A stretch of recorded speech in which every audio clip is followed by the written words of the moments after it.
Welcome, dear listener, to this evening's audiobook. This reading is brought to you by Sleepy Sounds.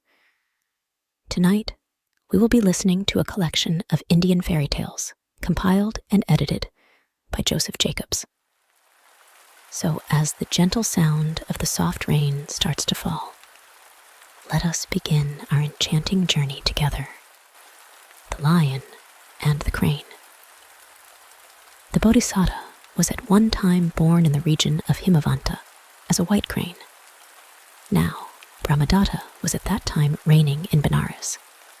Now it chanced that as a lion was eating meat, a bone stuck in his throat. The throat became swollen. He could not take food. His suffering was terrible. The crane, seeing him, as he was perched on a tree looking for food, asked, "What ails thee, friend?" He told him why. "I could free thee from that bone, friend, but dare not enter thy mouth for fear thou mightest eat me." "Don't be afraid, friend. I'll not eat thee. Only save my life." "Very well," says he, and caused him to lie down on his left side. But thinking to himself, "Who knows what this fellow will do?" he placed a small stick upright between his two jaws that he could not close his mouth, and inserting his head inside his mouth, struck one end of the bone with his beak, whereupon the bone dropped and fell out. As soon as he had caused the bone to fall, he got out of the lion's mouth, striking the stick with his beak so that it fell out and then settled on a branch. The lion gets well, and one day was eating a buffalo he had killed. The crane, thinking, "I will sound him," settled on a branch just over him, and in conversation spoke this first verse.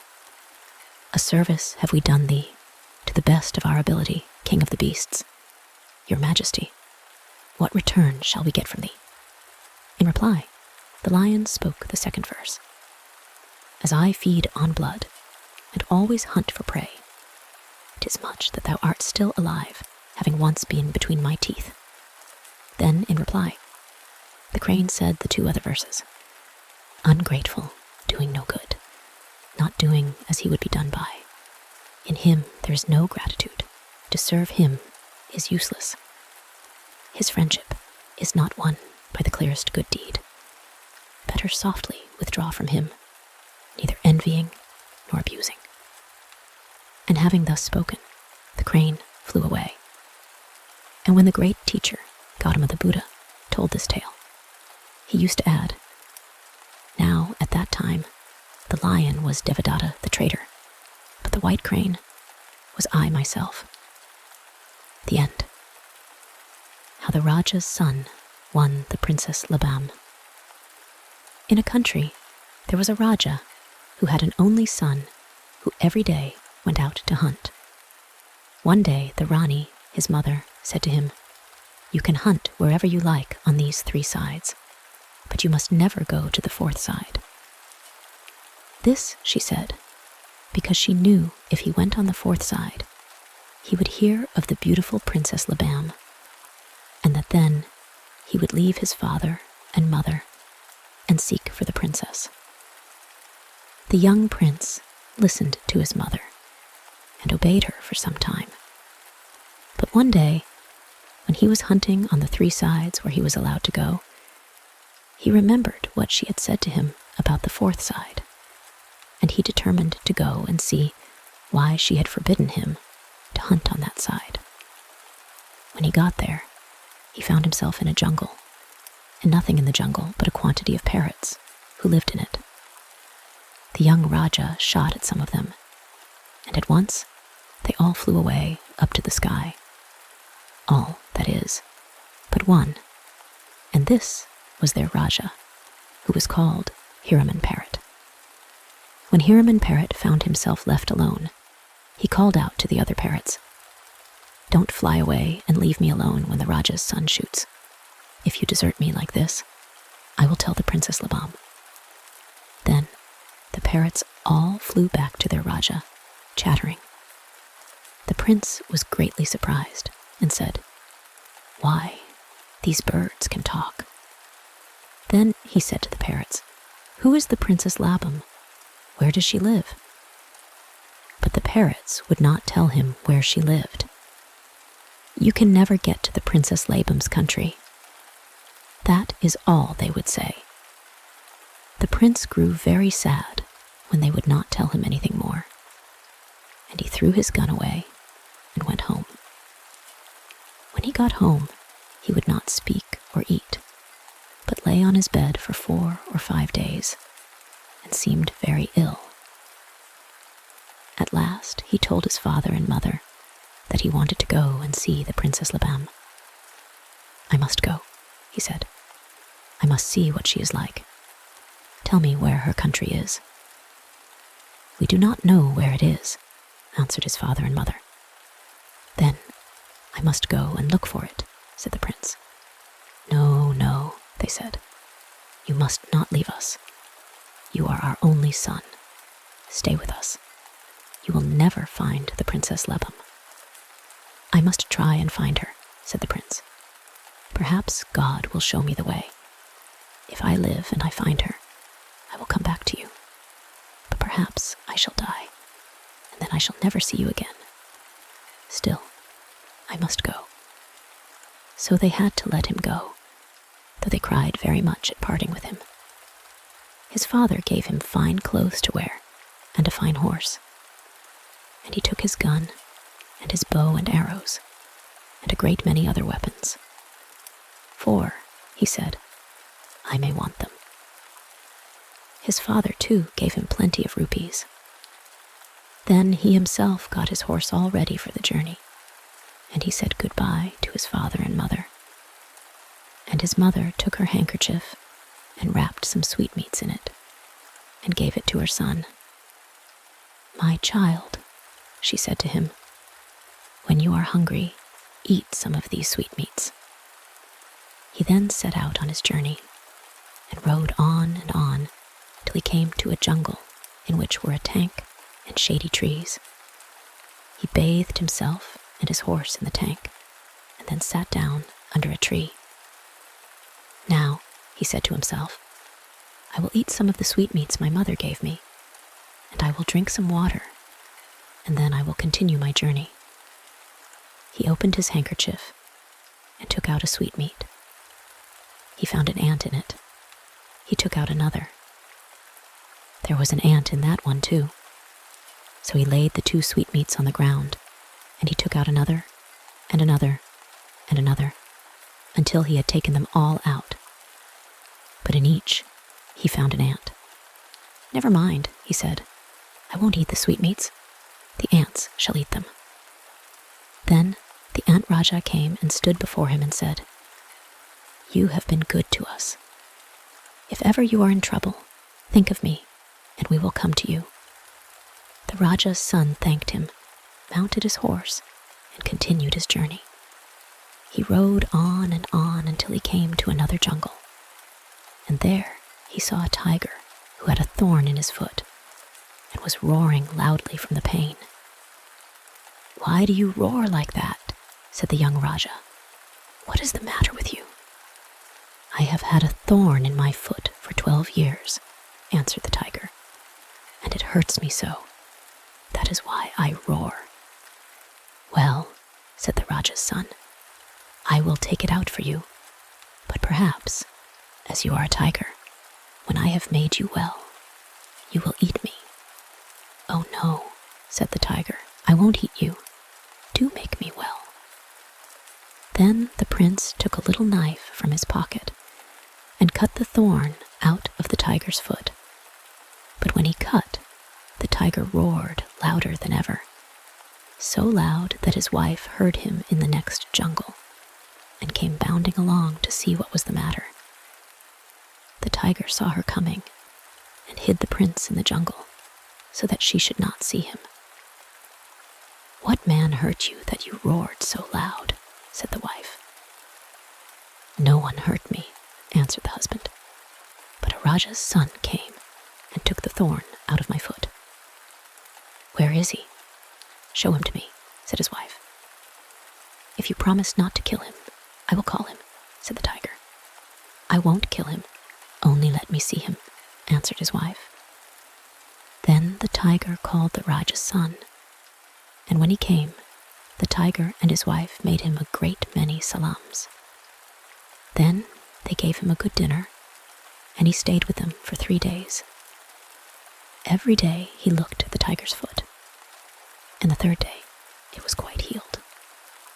Then he said goodbye to the tigers, and the tiger said to him, "If ever you are in trouble, think of me, and we will come to you." The Raja's son rode on and on till he came to a 3rd jungle.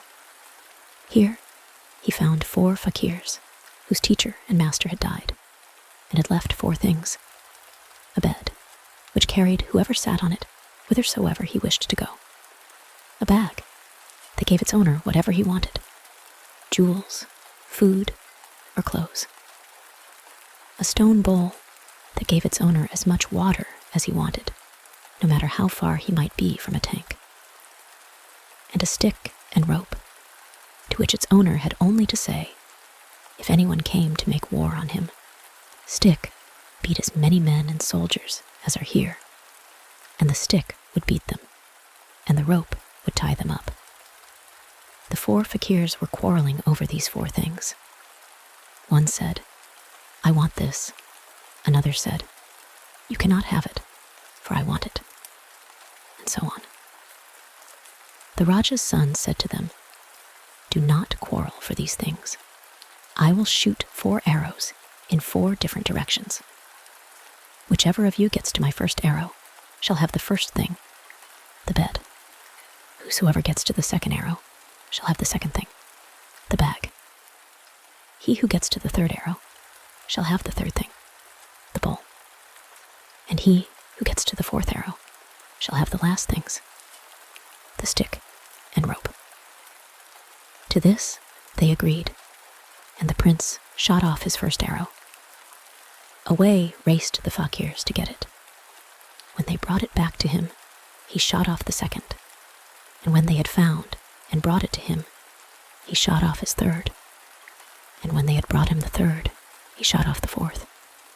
While they were away looking for the 4th arrow, the Raja's son let his horse loose in the jungle and sat on the bed, taking the bowl, the stick, and rope, and the bag with him. Then he said, "Bed, I wish to go to the Princess LABAM's country." The little bed instantly rose up into the air and began to fly, and it flew and flew till it came to the Princess LABAM's country, where it settled on the ground. The Raja's son asked some men he saw, "Whose country is this?" "The Princess LABAM's country," they answered. Then the prince went on till he came to a house where he saw an old woman. "Who are you?" she said. "Where do you come from?" "I come from a far country," he said. "Do let me stay with you tonight." "No," she answered, "I cannot let you stay with me, for our king has ordered that men from other countries may not stay in his country. You cannot stay in my house." "You are my auntie," said the prince. "Let me remain with you for this one night. You see, it is evening, and if I go into the jungle, then the wild beasts will eat me." "Well," said the old woman, "you may stay here tonight, but tomorrow morning you must go away, for if the king hears you have passed the night in my house, he will have me seized and put into prison." Then she took him into her house, and the Raja's son was very glad. The old woman began preparing dinner, but he stopped her. "Auntie," he said, "I will give you food." He put his hand into his bag, saying, "Bag, I want some dinner," and the bag gave him instantly a delicious dinner, served up on 2 gold plates. The old woman and the Raja's son then dined together. When they had finished eating, the old woman said, "Now, I will fetch some water."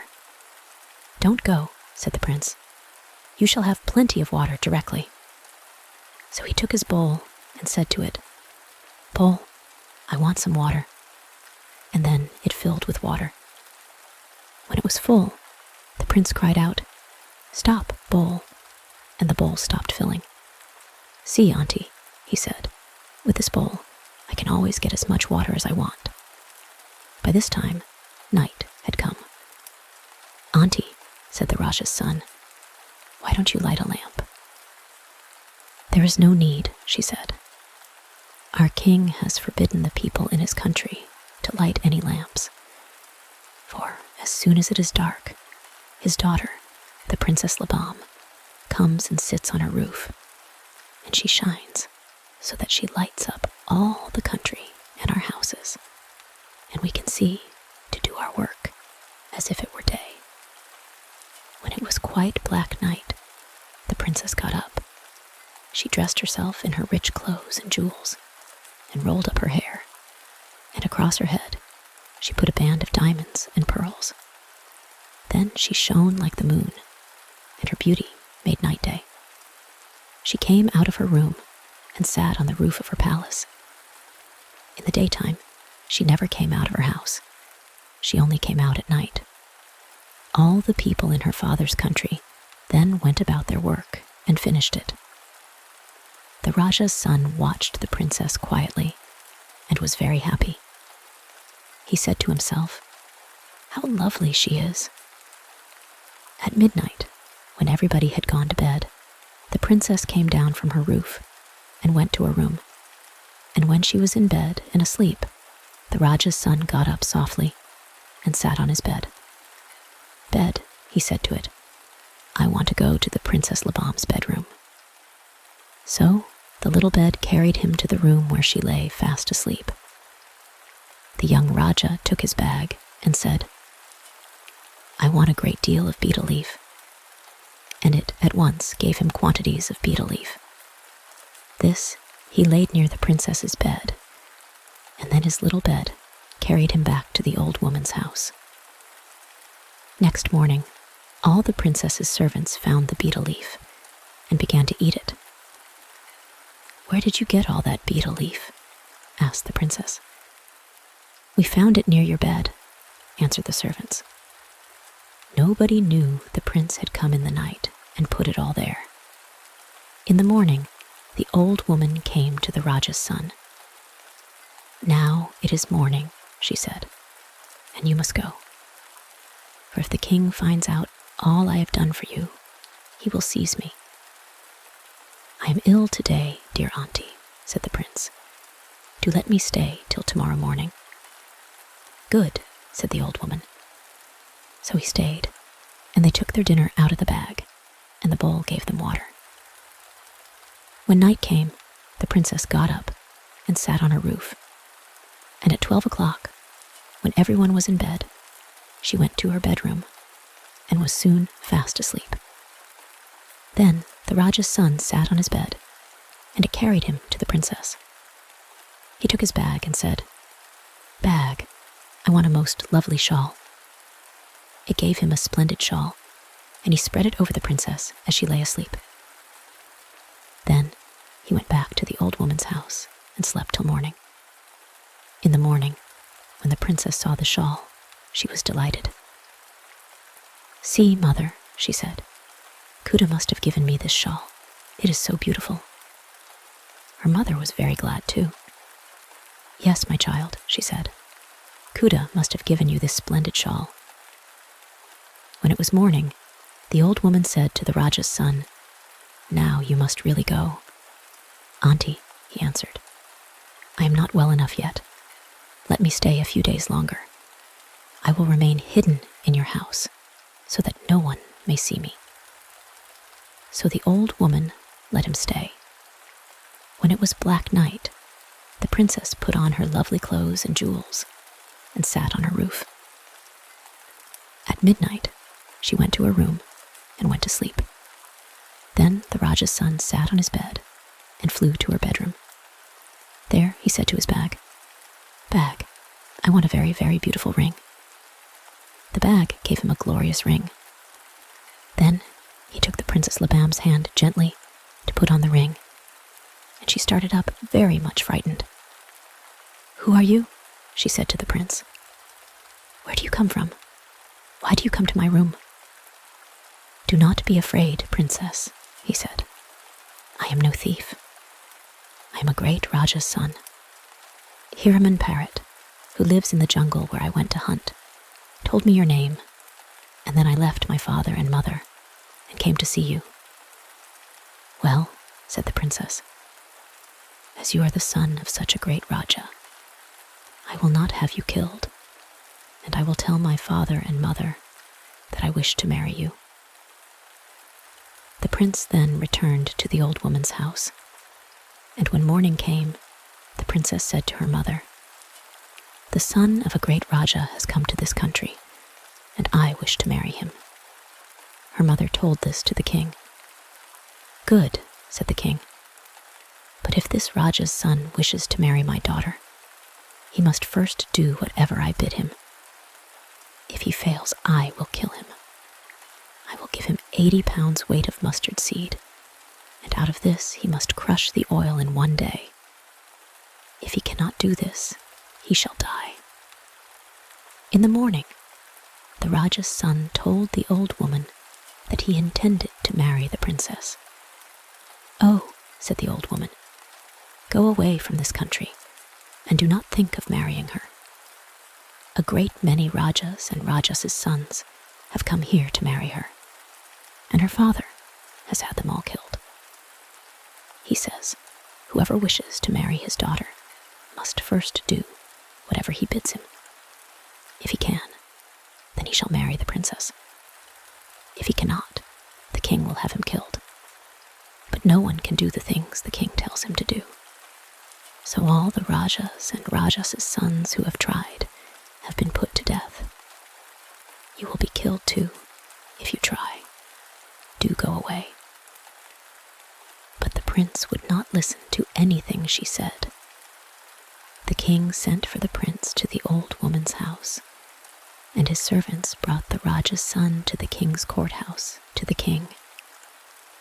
There, the king gave him 80 pounds of mustard seed and told him to crush all the oil out of it that day and bring it next morning to him to the courthouse. "Whoever wishes to marry my daughter," he said to the prince, "must first do all I tell him. If he cannot, then I have him killed. So if you cannot crush all the oil out of this mustard seed, you will die." The prince was very sorry when he heard this. "How can I crush the oil out of all this mustard seed in one day?" he said to himself. "And if I do not, the king will kill me." He took the mustard seed to the old woman's house and did not know what to do. At last he remembered the Aunt Raja, and the moment he did so, the Aunt Raja and his aunts came to him. "Why do you look so sad?" said the Aunt Raja. The prince showed him the mustard seed and said to him, "How can I crush the oil out of all this mustard seed in one day? And if I do not take the oil to the king tomorrow morning, he will kill me." "Be happy," said the Aunt Raja. "Lie down and sleep. We will crush all the oil out for you during the day, and tomorrow morning you shall take it to the king." The Raja's son lay down and slept, and the ants crushed out the oil for him. The prince was very glad when he saw the oil. The next morning he took it to the courthouse to the king. But the king said, "You cannot yet marry my daughter. If you wish to do so, you must first fight with my 2 demons and kill them." The king, a long time ago, had caught 2 demons, and then, as he did not know what to do with them, he had shut them up in a cage. He was afraid to let them loose for fear they would eat up all the people in his country, and he did not know how to kill them. So all the kings and kings' sons who wanted to marry the Princess LABAM had to fight with these demons. "For," said the king to himself, "perhaps the demons may be killed, and then I shall be rid of them." When he heard of the demons, the Raja's son was very sad. "What can I do?" he said to himself. How can I fight with these two demons? Then he thought of his tiger, and the tiger and his wife came to him and said, Why are you so sad? The Raja's son answered, The king has ordered me to fight with his two demons and kill them. How can I do this? Do not be frightened, said the tiger. Be happy. I and my wife will fight with them for you. Then the Raja's son took out of his bag 2 splendid coats. They were all gold and silver and covered with pearls and diamonds. These he put on the tigers to make them beautiful, and he took them to the king and said to him, May these tigers fight your demons for me. Yes, said the king, who did not care in the least who killed his demons, provided they were killed. Then call your demons, said the Raja's son, and these tigers will fight them. The king did so, and the tigers and the demons fought and fought until the tigers had killed the demons. That is good, said the king, but you must do something else before I give you my daughter. Up in the sky, I have a kettle drum.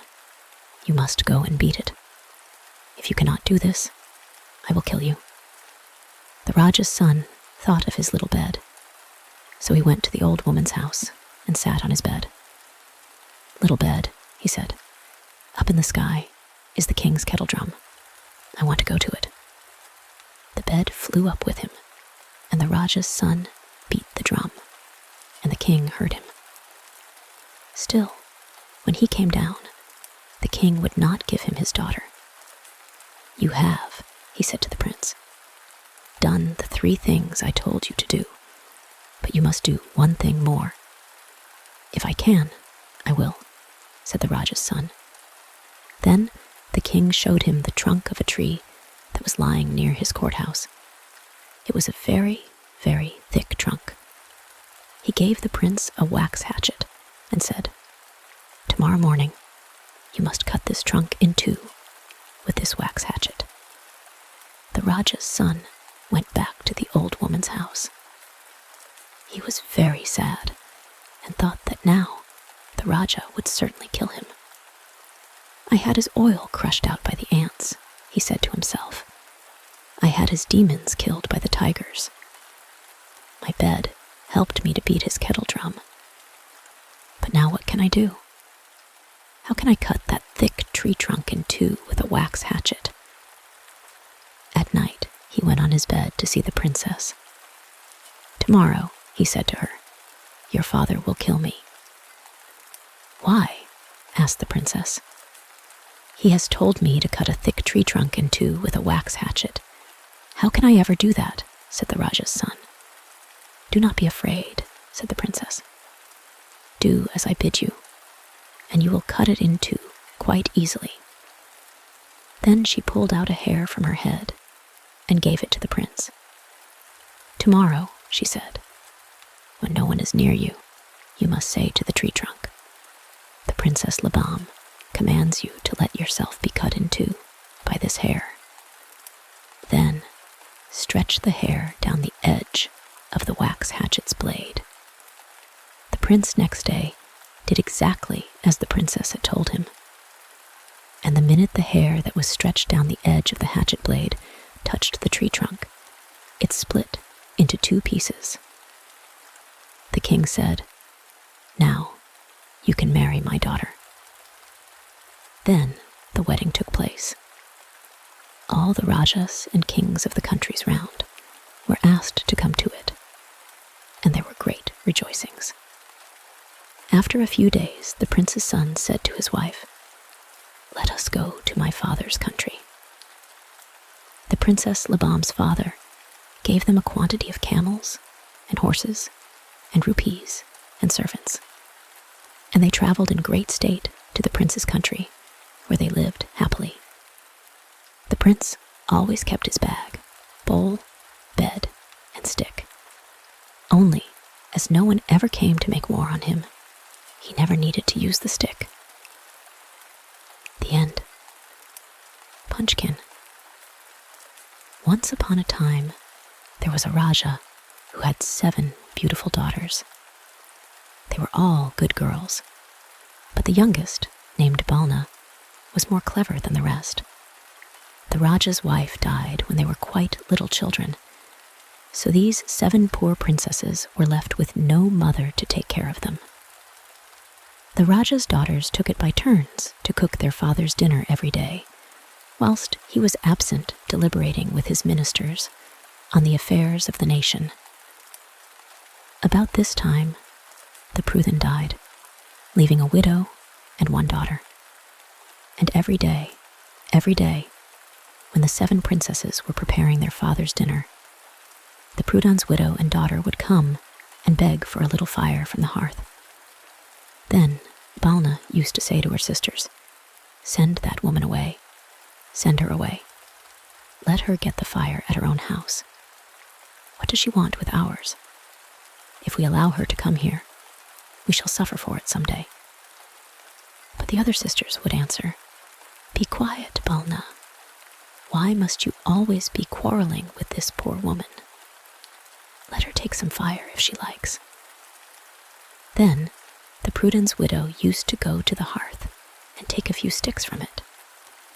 And whilst no one was looking, she would quickly throw some mud into the midst of the dishes, which were being prepared for the Raja's dinner. Now, the Raja was very fond of his daughters. Ever since their mother's death, they had cooked his dinner with their own hands, in order to avoid the danger of his being poisoned by his enemies. So, when he found the mud mixed up with his dinner, he thought it must arise from their carelessness, as it did not seem likely that anyone should have put mud there on purpose.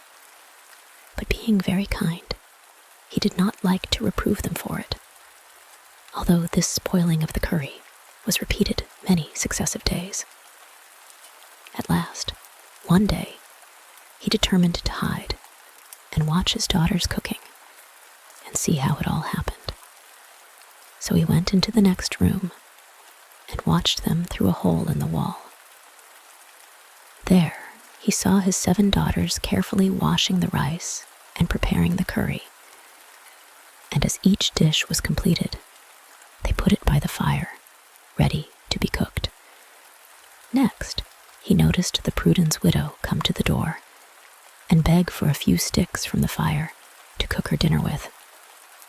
Balna turned to her angrily and said, "Why don't you keep fuel in your own house and not come here every day and take ours? Sisters, don't give this woman any more wood. Let her buy it for herself." Then the eldest sister answered, "Balna, let the poor woman take the wood and the fire. She does us no harm." But Balna replied, "If you let her come here so often, maybe she will do us some harm and make us sorry for it someday." The Raja then saw the Prudhan's widow go to the place where all his dinner was nicely prepared. And as she took the wood, she threw a little mud into each of the dishes. At this, he was very angry and sent to have the woman seized and brought before him. But when the widow came, she told him that she had played this trick because she wanted to gain an audience with him. And she spoke so cleverly and pleased him so well with her cunning words that instead of punishing her, the Raja married her and made her his Rani, and she and her daughter came to live in the palace. Now the new Rani hated the 7 poor princesses and wanted to get them, if possible, out of the way, in order that her daughter might have all their riches and live in the palace as princess in their place. And instead of being grateful to them for their kindness to her, she did all she could to make them miserable.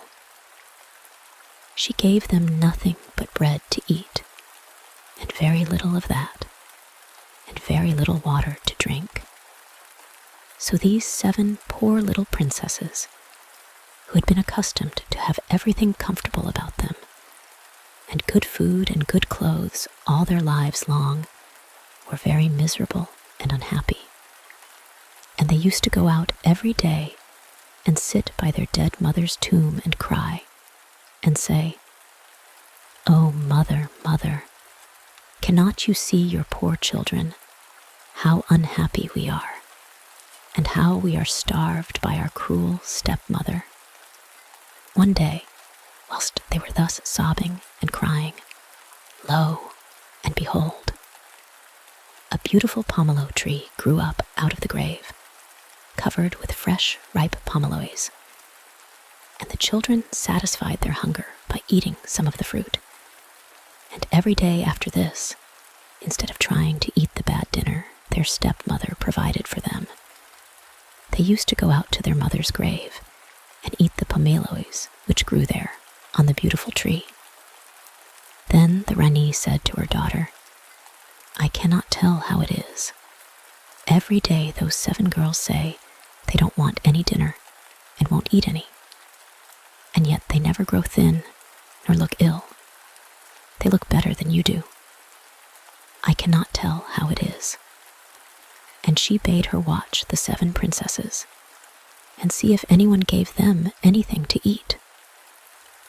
So next day, when the princesses went to their mother's grave and were eating the beautiful pomelos, the Prudence daughter followed them and saw them gathering the fruit. Then Balna said to her sisters, "Do you not see that girl watching us? Let us drive her away or hide the pomelos, else she will go and tell her mother all about it, and that will be very bad for us." But the other sisters said, "Oh no, do not be unkind, Balna. The girl would never be so cruel as to tell her mother. Let us rather invite her to come and have some of the fruit." And calling her to them, they gave her one of the pomeloes. No sooner had she eaten it, however, than the Prudence daughter went home and said to her mother, "I do not wonder the 7 princesses will not eat the dinner you prepare for them. For by their mother's grave there grows a beautiful pomelo tree, and they go there every day and eat the pomelos. I ate one, and it was the nicest I have ever tasted." The cruel Rani was much vexed at hearing this, and all next day she stayed in her room and told the Raja that she had a very bad headache. The Raja was deeply grieved and said to his wife, "What can I do for you?" She answered, "There is only one thing that will make my headache well. By your dead wife's tomb there grows a fine pomelo tree. You must bring that here and boil it, root and branch, and put a little of the water in which it has been boiled on my forehead, and that will cure my headache." So the Raja sent his servants and had the beautiful pomelo tree pulled up by the roots, and did as the Rani desired. And when some of the water in which it had been boiled was put on her forehead, she said her headache was gone, and she felt quite well. Next day, when the 7 princesses went as usual to the grave of their mother, the pomelo tree had disappeared. Then they all began to cry very bitterly. Now there was by the Rani's tomb a small tank, and as they were crying, they saw that the tank was filled with a rich, cream-like substance, which quickly hardened into a thick white cake. At seeing this, all the princesses were very glad, and they ate some of the cake and liked it.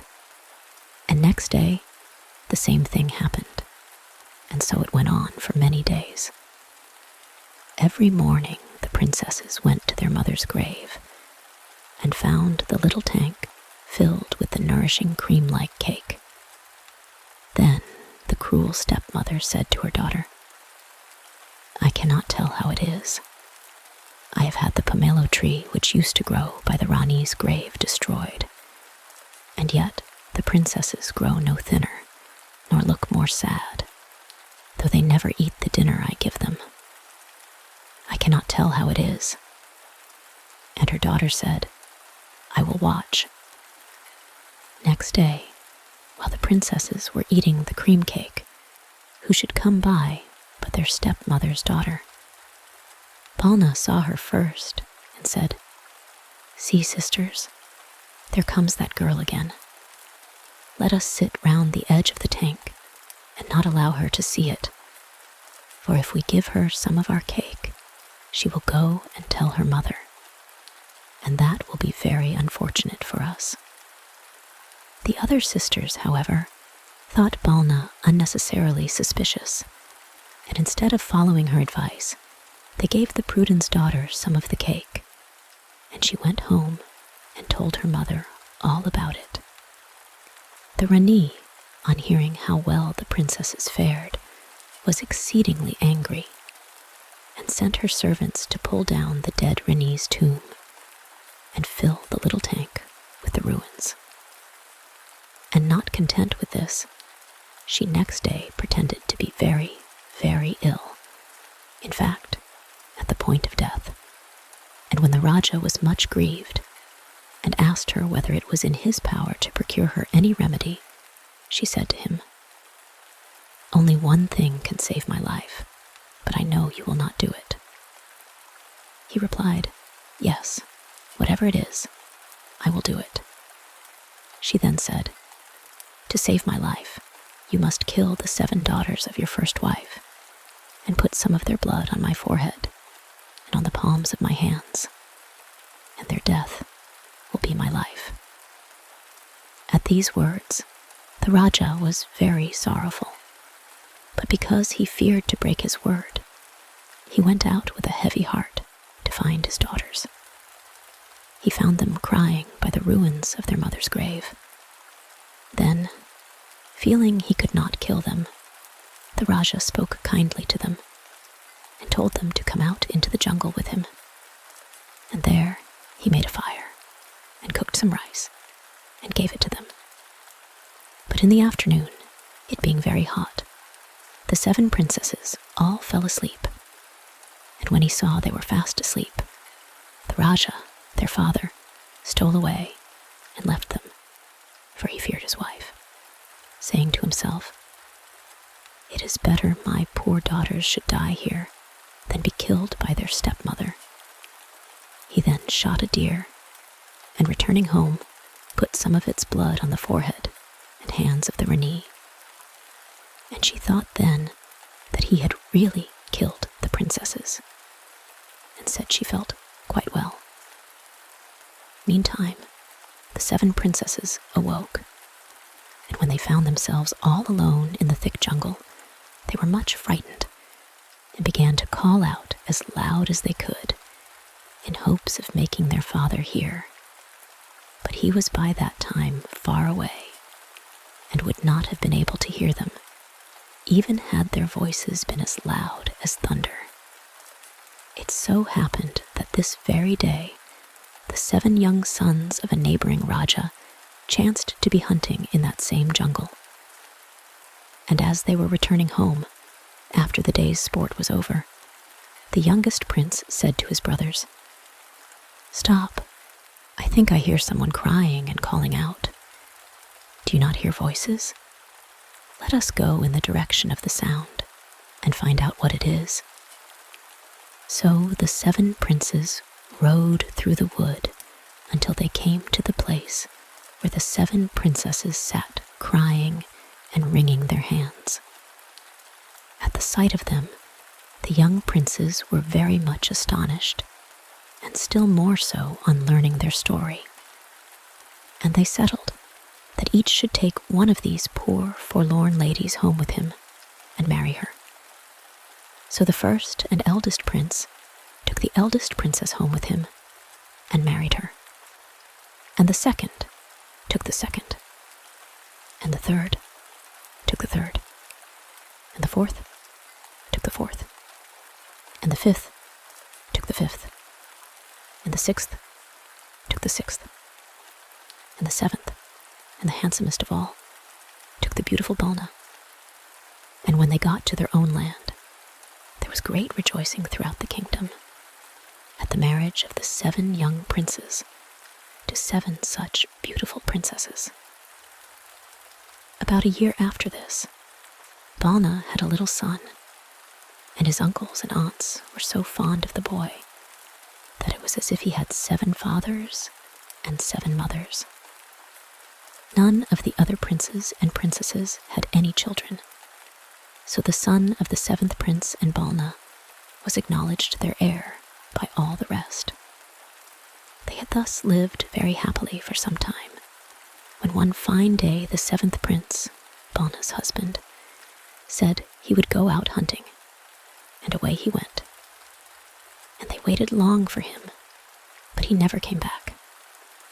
Then his 6 brothers said they would go and see what had become of him, and they went away, but they also did not return. And the 7 princesses grieved very much, for they feared that their kind husbands must have been killed. One day, not long after this had happened, as Balna was rocking her baby's cradle, and whilst her sisters were working in the room below, there came to the palace door a man in a long black dress who said that he was a fakir and came to beg. The servants said to him, "You cannot go into the palace. The Raja's sons have all gone away. We think they must be dead, and their widows cannot be interrupted by your begging." But he said, "I am a holy man. You must let me in." Then the stupid servants let him walk through the palace, but they did not know that this was no fakir, but a wicked magician named Punchkin. Punchkin fakir wandered through the palace and saw many beautiful things there, till at last he reached the room where Balna sat, singing beside her little boy's cradle. The magician thought her more beautiful than all the other beautiful things he had seen, insomuch that he asked her to go home with him and to marry him. But she said, "My husband, I fear, is dead, but my little boy is still quite young. I will stay here and teach him to grow up a clever man, and when he is grown up, he shall go out into the world and try and learn tidings of his father. Heaven forbid that I should ever leave him or marry you." At these words, the magician was very angry and turned her into a little black dog and led her away, saying, "Since you will not come with me of your own free will, I will make you." So the poor princess was dragged away without any power of effecting an escape or of letting her sisters know what had become of her. As Punchkin passed through the palace gate, the servant said to him, "Where did you get that pretty little dog?" And he answered, "One of the princesses gave it to me as a present." At hearing which, they let him go without further questioning. Soon after this, the 6 elder princesses heard the little baby, their nephew, begin to cry, and when they went upstairs, they were much surprised to find him all alone, and Balna nowhere to be seen. Then they questioned the servants, and when they heard of the fakir and the little black dog, they guessed what had happened, and sent in every direction seeking them. But neither the fakir nor the dog were to be found. What could 6 poor women do? They gave up all hopes of ever seeing their kind husbands, and their sister, and her husband, again, and devoted themselves thenceforward to teaching and taking care of their little nephew. Thus time went on, till Balna's son was 14 years old. Then, one day, his aunts told him the history of the family, and no sooner did he hear it than he was seized with a great desire to go in search of his father and mother and uncles, and if he could find them alive, to bring them home again. His aunts, on learning his determination, were much alarmed and tried to dissuade him, saying, "We have lost our husbands, and our sister, and her husband, and you are now our sole hope." If you go away, what shall we do?" But he replied, "I pray you not to be discouraged. I will return soon, and if it is possible, bring my father and mother and uncles with me." So he set out on his travels, but for some months he could learn nothing to help him in his search. At last, after he had journeyed many hundreds of weary miles and become almost hopeless of ever hearing anything further of his parents, he one day came to a country that seemed full of stones and rocks and trees, and there he saw a large palace with a high tower, hard by which was a Malays little house. As he was looking about, the Malays wife saw him and ran out of the house and said, "My dear boy, who are you that dare venture to this dangerous place?" He answered, "I am a Raja's son, and I come in search of my father and my uncles and my mother, whom a wicked enchanter bewitched." Then the Malays wife said, "This country and this palace belong to a great enchanter. He is all-powerful, and if anyone displeases him, he can turn them into stones and trees. All the rocks and trees you see here were living people once, and the magician turned them to what they now are. Some time ago, a Raja's son came here, and shortly afterwards came his 6 brothers, and they were all turned into stones and trees.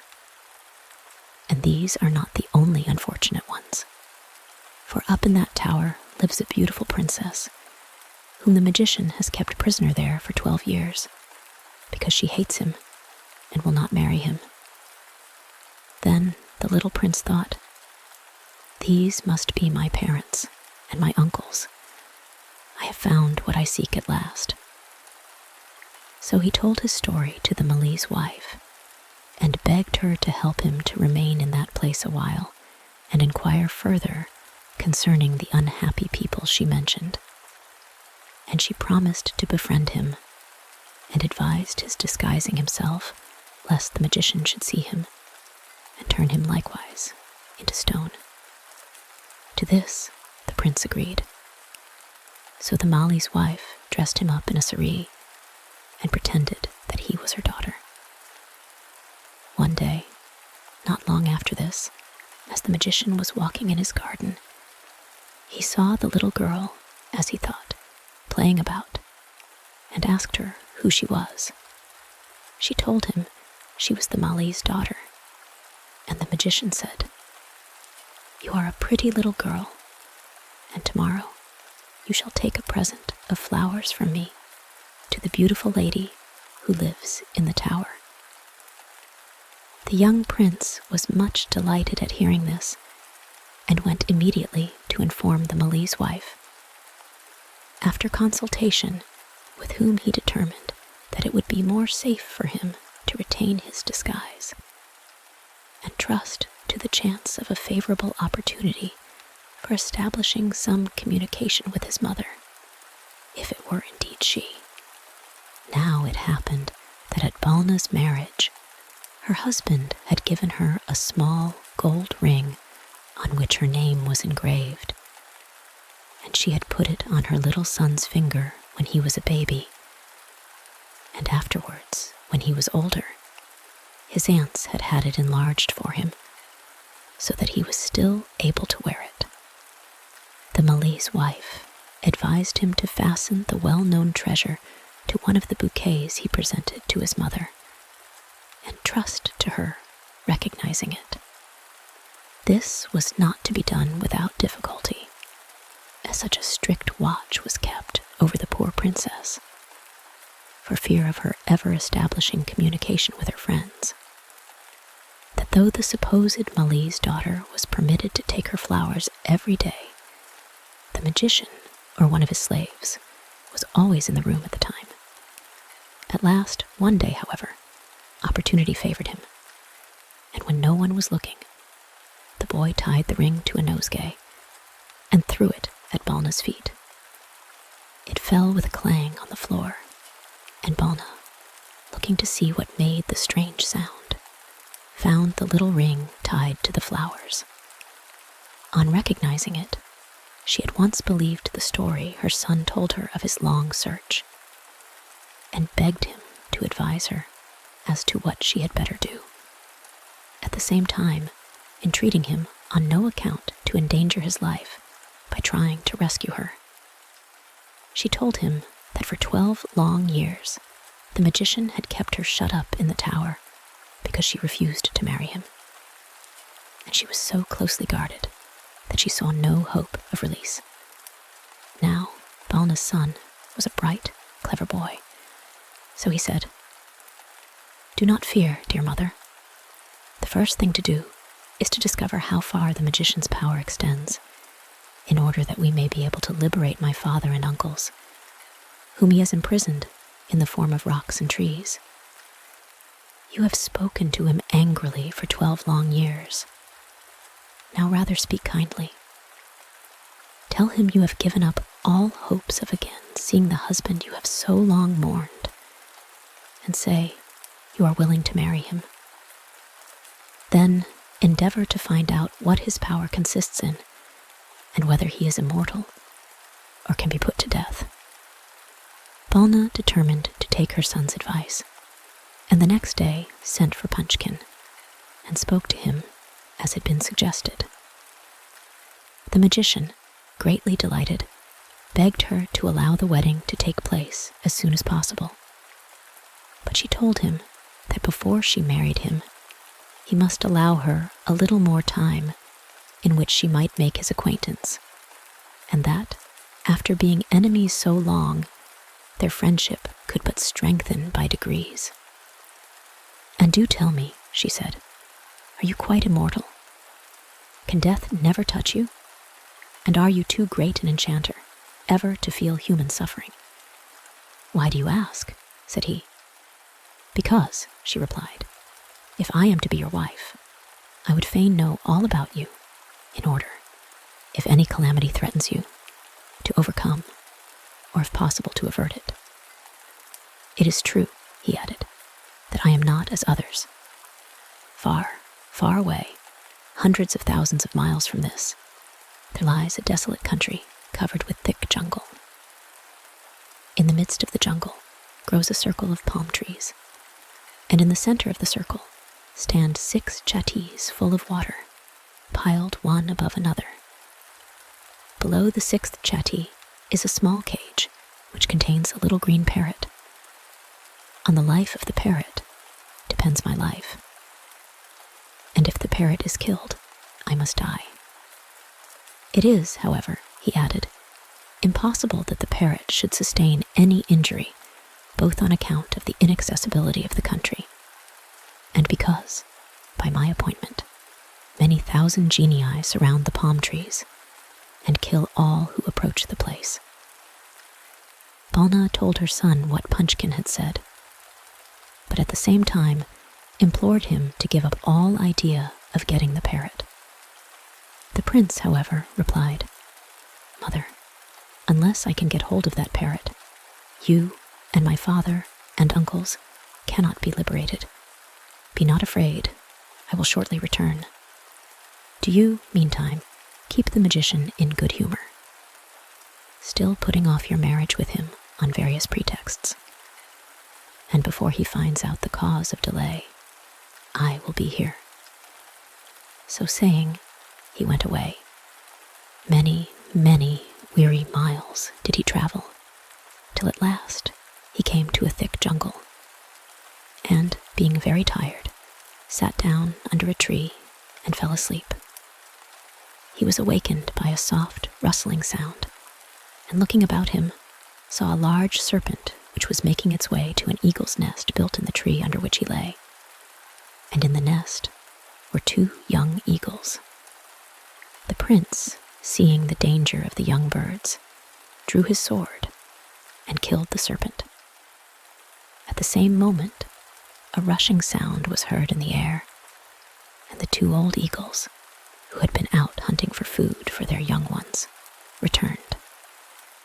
They quickly saw the dead serpent and the young prince standing over it, and The old mother eagle said to him, "Dear boy, for many years, all our young ones have been devoured by that cruel serpent. You have now saved the lives of our children. Whenever you are in need, therefore, send to us, and we will help you. And as for these little eagles, take them and let them be your servants." At this, the prince was very glad, and the two eaglets crossed their wings, on which he mounted, and they carried him far, far away over the thick jungles, until he came to the place where grew the circle of palm trees, in the midst of which stood the 6 chatties full of water. It was the middle of the day, and the heat was very great. All round the trees were the genii fast asleep. Nevertheless, there were such countless thousands of them that it would have been quite impossible for anyone to walk through their ranks to the place. Down swooped the strong-winged eaglets. Down jumped the prince. In an instant, he had overthrown the 6 chatties full of water and seized the little green parrot, which he rolled up in his cloak, while, as he mounted again into the air, all the genii below awoke, and finding their treasure gone, set up a wild and melancholy howl. Away, away flew the little eagles, till they came to their home in the great tree. Then the prince said to the old eagles, "Take back your little ones. They have done me good service. If ever again I stand in need of help, I will not fail to come to you." He then continued his journey on foot till he arrived once more at the magician's palace, where he sat down at the door and began playing with the parrot. Punchkin saw him and came to him quickly and said, "My boy, where did you get that parrot? Give it to me, I pray you." But the prince answered, "Oh no, I cannot give away my parrot. It is a great pet of mine. I have had it many years." Then the magician said, "If it is an old favorite, I can understand your not caring to give it away. But come, what will you sell it for?" "Sir," replied the prince, "I will not sell my parrot." Then Punchkin got frightened and said, "Anything, anything. Name what price you will, and it shall be yours." The prince answered, "Let the 7 Rajas' sons, whom you turned into rocks and trees, be instantly liberated." "It is done as you desire," said the magician. "Only give me my parrot." And with that, by a stroke of his wand, Balna's husband and his brothers resumed their natural shapes. "Now, give me my parrot," repeated Punchkin. "Not so fast, my master," rejoined the prince. "I must first beg that you will restore to life all whom you have thus imprisoned." The magician immediately waved his wand again, and whilst he cried, in an imploring voice, "Give me my parrot," the whole garden became suddenly alive. Where rocks and stones and trees had been before, stood Rajas and Punts and Sirdars and mighty men on prancing horses, and jeweled pages and troops of armed attendants. "Give me my parrot," cried Punchkin. Then the boy took hold of the parrot and tore off one of its wings. And as he did so, the magician's right arm fell off. Punchkin then stretched out his left arm, crying, "Give me my parrot." The prince pulled off the parrot's second wing, and the magician's left arm tumbled off. "Give me my parrot," cried he, and fell on his knees. The prince pulled off the parrot's right leg. The magician's right leg fell off. The prince pulled off the parrot's left leg. Down fell the magician's left. Nothing remained of him save the limbless body and the head. But still he rolled his eyes and said, "Give me my parrot." "Take your parrot, then," cried the boy. And with that, he wrung the bird's neck and threw it at the magician. And, as he did so, Punchkin's head twisted round, and with a fearful groan, he died. and she, her son, and the 7 princes went to their own country and lived very happily ever afterwards. And as to the rest of the world, everyone went to his own house. The end. Loving, LAILI. Once there was a king called King Dantal, who had a great many rupees and soldiers and horses. He had also an only son called Prince Majnun, who was a handsome boy with white teeth, red lips, blue eyes, red cheeks, red hair, and a white skin.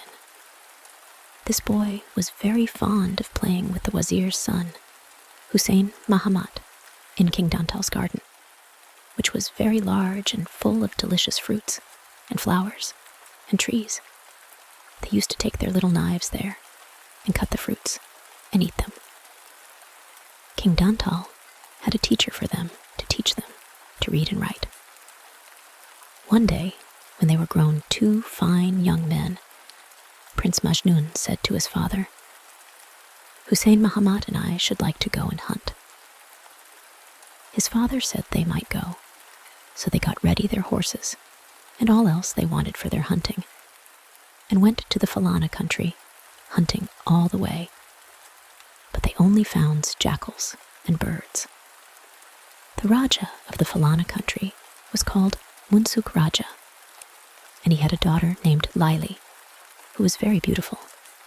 She had brown eyes and black hair.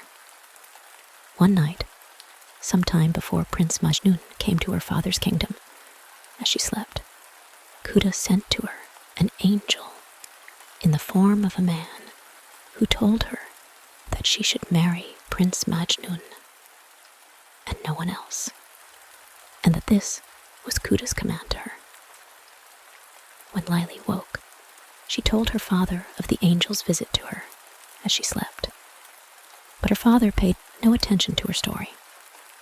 From that time, she began repeating, "Majnun, Majnun, I want Majnun," and would say nothing else. Even as she sat and ate her food, she kept saying, "Majnun, Majnun, I want Majnun." Her father used to get quite vexed with her. "Who is this Majnun? Who ever heard of this Majnun?" he would say. "He is the man I am to marry," said LAILI. "Khuda has ordered me to marry no one but Majnun." And she was half mad. Meanwhile, Majnun and Hussein Mahamat came to hunt in the Falana country. And as they were riding about, LAILI came out on her horse to eat the air and rode behind them. All the time she kept saying, "Majnun, Majnun, I want Majnun." The prince heard her and turned round. "Who is calling me?" he asked. At this, LAILI looked at him, and the moment she saw him, she fell deeply in love with him, and she said to herself, "I am sure that is the Prince Majnun that Khuda says I am to marry." And she went home to her father and said, "Father, I wish to marry the prince who has come to your kingdom, for I know he is the Prince Majnun I am to marry." "Very well, you shall have him for your husband," said Munsuk Raja. "We will ask him tomorrow." LAILI consented to wait, although she was very impatient. As it happened, the prince left the Falana kingdom that night, and when LAILI heard he was gone, she went quite mad. She would not listen to a word her father or her mother or her servants said to her, but went off into the jungle and wandered from jungle to jungle till she got farther and farther away from her own country. All the time she kept saying, "Majnun, Majnun, I want Majnun." And so she wandered about for 12 years. At the end of the 12 years, she met a fakir. He was really an angel, but she did not know this, who asked her, "Why do you always say, 'Majnun, Majnun, I want Majnun'?" She answered, "I am the daughter of the king of the Falana country, and I want to find Prince Majnun. Tell me where his kingdom is." "I think you will never get there," said the fakir, "for it is very far from hence, and you have to cross many rivers to reach it. LAILI said she did not care. She must see Prince Majnun. "Well," said the fakir, "when you come to the Bhagirathi River, you will see a big fish, a rohu, and you must get him to carry you to Prince Majnun's country, or you will never reach it." She went on, and at last she came to the Bhagirathi River. There was a great big fish called the rohu fish. It was yawning just as she got up to it, and she instantly jumped down its throat into its stomach. All the time she kept saying, "Majnun, Majnun." At this, the rohu fish was greatly alarmed and swam down the river as fast as he could. By degrees, he got tired and went slower, and a crow came and perched on his back and said, "Caw." "Oh, Mr. Crow," said the poor fish, "do see what is in my stomach that makes such a noise." "Very well," said the crow. "Open your mouth wide, and I'll fly down and see." So the rohu opened his jaws, and the crow flew down, but he came up again very quickly. "You have a rakshas in your stomach," said the crow, and he flew away. This news did not comfort the poor rohu, and he swam on and on till he came to Prince Majnun's country. There he stopped, and a jackal came down to the river to drink. "Oh, jackal," said the rohu, "do tell me what I have inside me." "How can I tell?" said the jackal. "I cannot see unless I go inside you." So the rohu opened his mouth wide, and the jackal jumped down his throat. But he came up very quickly, looking much frightened and saying, "You have a rakshas in your stomach, and if I don't run away quickly, I'm afraid it will eat me." So off he ran. After the jackal came an enormous snake. "Oh," says the fish, "do tell me what I have in my stomach, for it rattles about so, and keeps saying, 'Majnun, Majnun, I want Majnun.'" The snake said, "Open your mouth wide, and I'll go down and see what it is." The snake went down. When he returned, he said, "You have a rakshas in your stomach, but if you will let me cut you open, it will come out of you." "If you do that, I shall die," said the rohu. "Oh no," said the snake, "you will not, for I will give you a medicine that will make you quite well again." So the fish agreed, and the snake got a knife and cut him open, and out jumped LAILI. She was now very old. 12 years she had wandered about the jungle, and for 12 years she had lived inside her rohu, and she was no longer beautiful and had lost her teeth. The snake took her on his back and carried her into the country, and there he put her down, and she wandered on and on till she got to Majnun's courthouse, where King Majnun was sitting. There some men heard her crying, "Majnun, Majnun, I want Majnun," and they asked her what she wanted. "I want King Majnun," she said. So they went in and said to Prince Majnun, "An old woman outside says she wants you."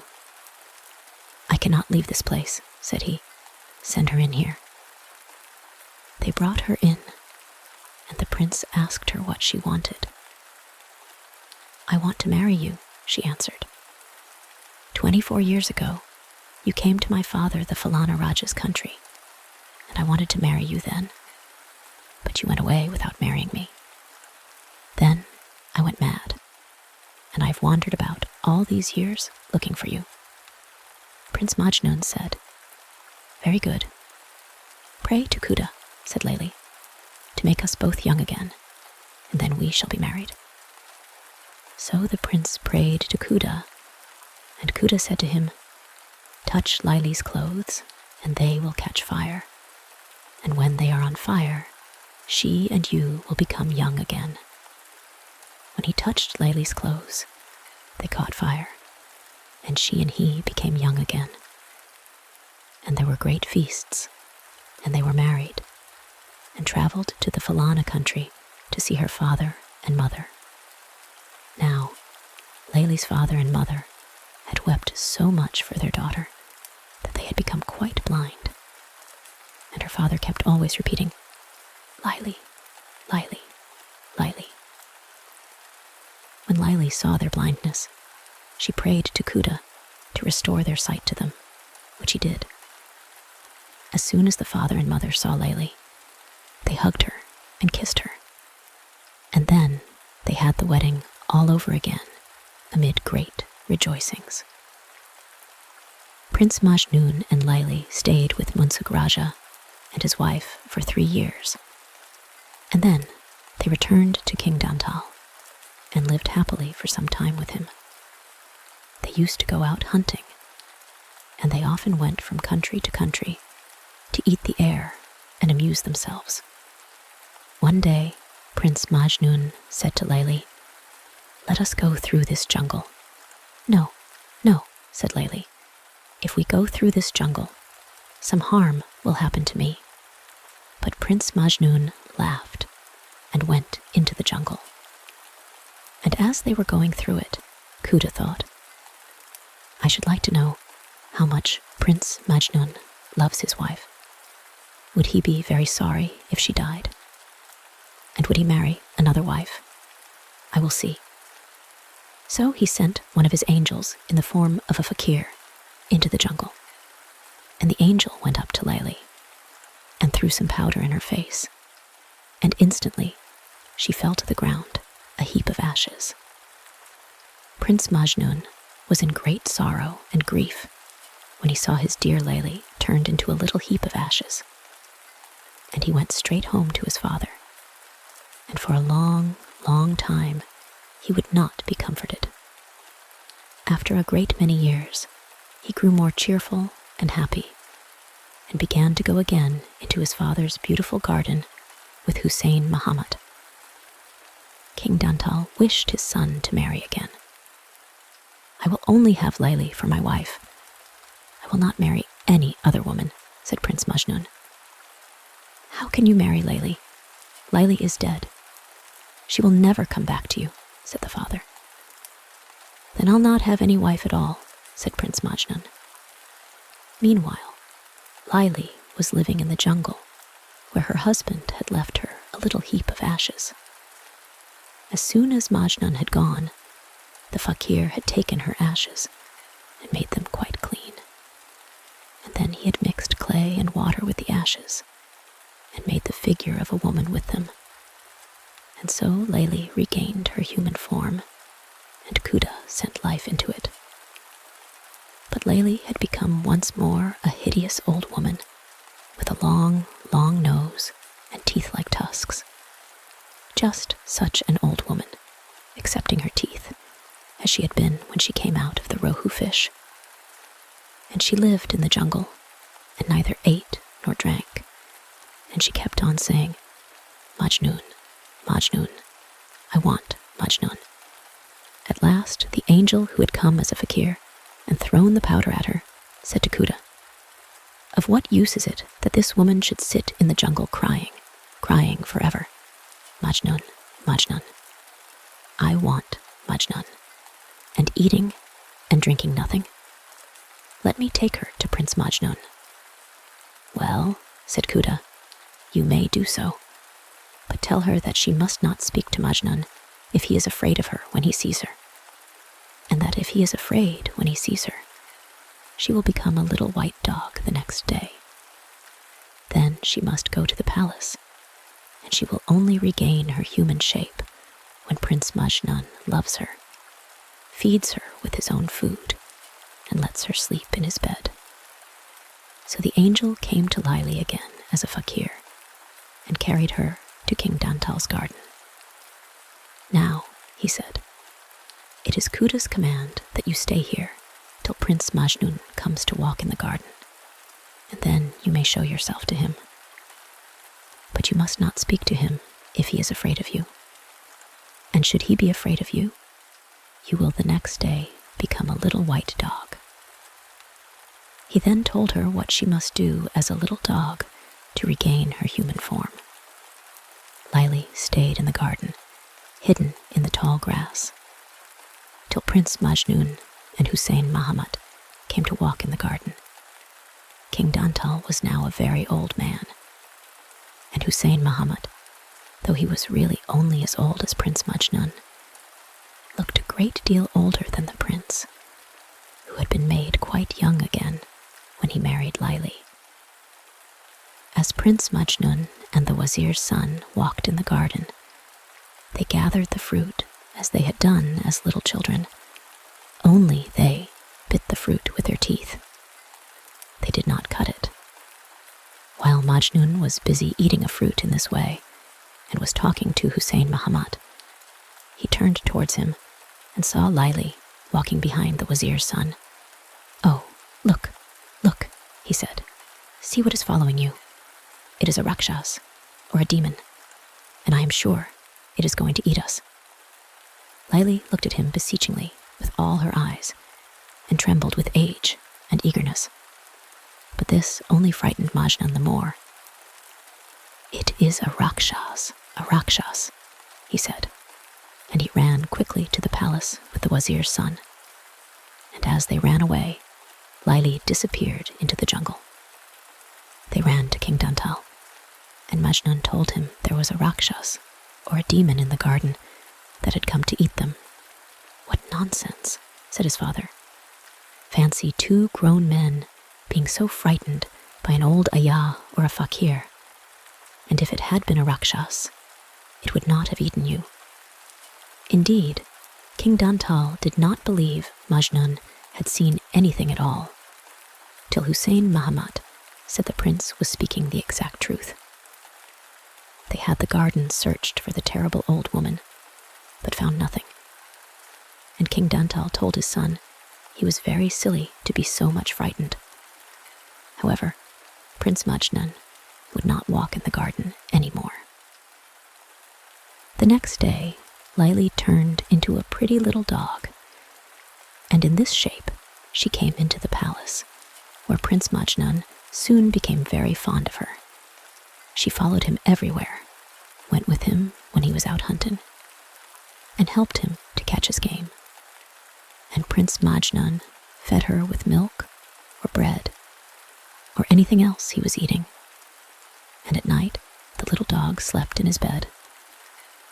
But one night, the little dog disappeared, and in its stead, there lay the little old woman who had frightened him so much in the garden.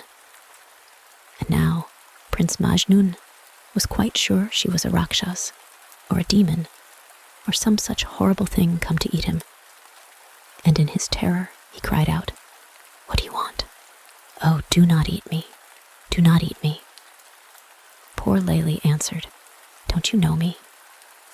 I am your wife, LAILI, and I want to marry you. Don't you remember how you would go through that jungle, though I begged and begged you not to go? For I told you that harm would happen to me, and then a fakir came and threw powder in my face, and I became a heap of ashes.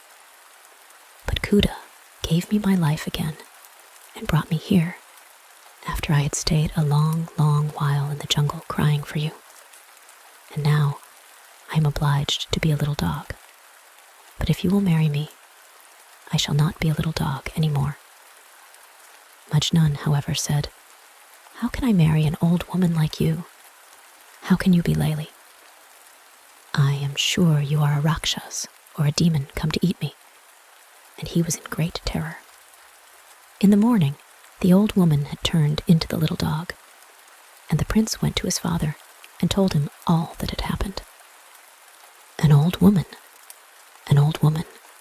always an old woman," said his father. "You do nothing but think of old women.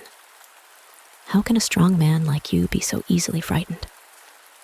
However, when he saw that his son was really in great terror, and that he really believed the old woman would come back at night, he advised him to say to her, "I will marry you if you can make yourself a young girl again.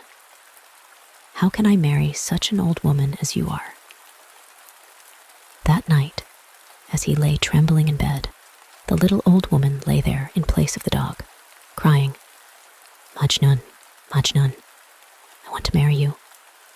I have loved you all these long, long years. When I was in my father's kingdom a young girl, I knew of you, though you knew nothing of me. And we should have been married then, if you had not gone away so suddenly. And for long, long years, I followed you. Well, said Majnun, if you can make yourself a young girl again, I will marry you. LAILI said, Oh, that is quite easy. Kuda will make me a young girl again. In 2 days' time you must go into the garden, and there you will see a beautiful fruit. You must gather it and bring it into your room, and cut it open yourself very gently. And you must not open it when your father or anybody else is with you, but when you are quite alone, for I shall be in the fruit quite naked, without any clothes at all on. In the morning, LAILI took her little dog's form and disappeared in the garden. Prince Majnun told all this to his father, who told him to do all the old woman had bidden him. In 2 days' time, he and the wazir's son walked in the garden, and there they saw a large, lovely red fruit. Oh, said the prince, I wonder shall I find my wife in that fruit? Husain Muhammad wanted him to gather it and see, but he would not till he had told his father, who said, That must be the fruit. Go and gather it. So Majnun went back and broke the fruit off its stalk. And he said to his father, Come with me to my room while I open it. I am afraid to open it alone, for perhaps I shall find a Rakshas in it that will eat me. No, said King Dantal. Remember, LAILI will be naked.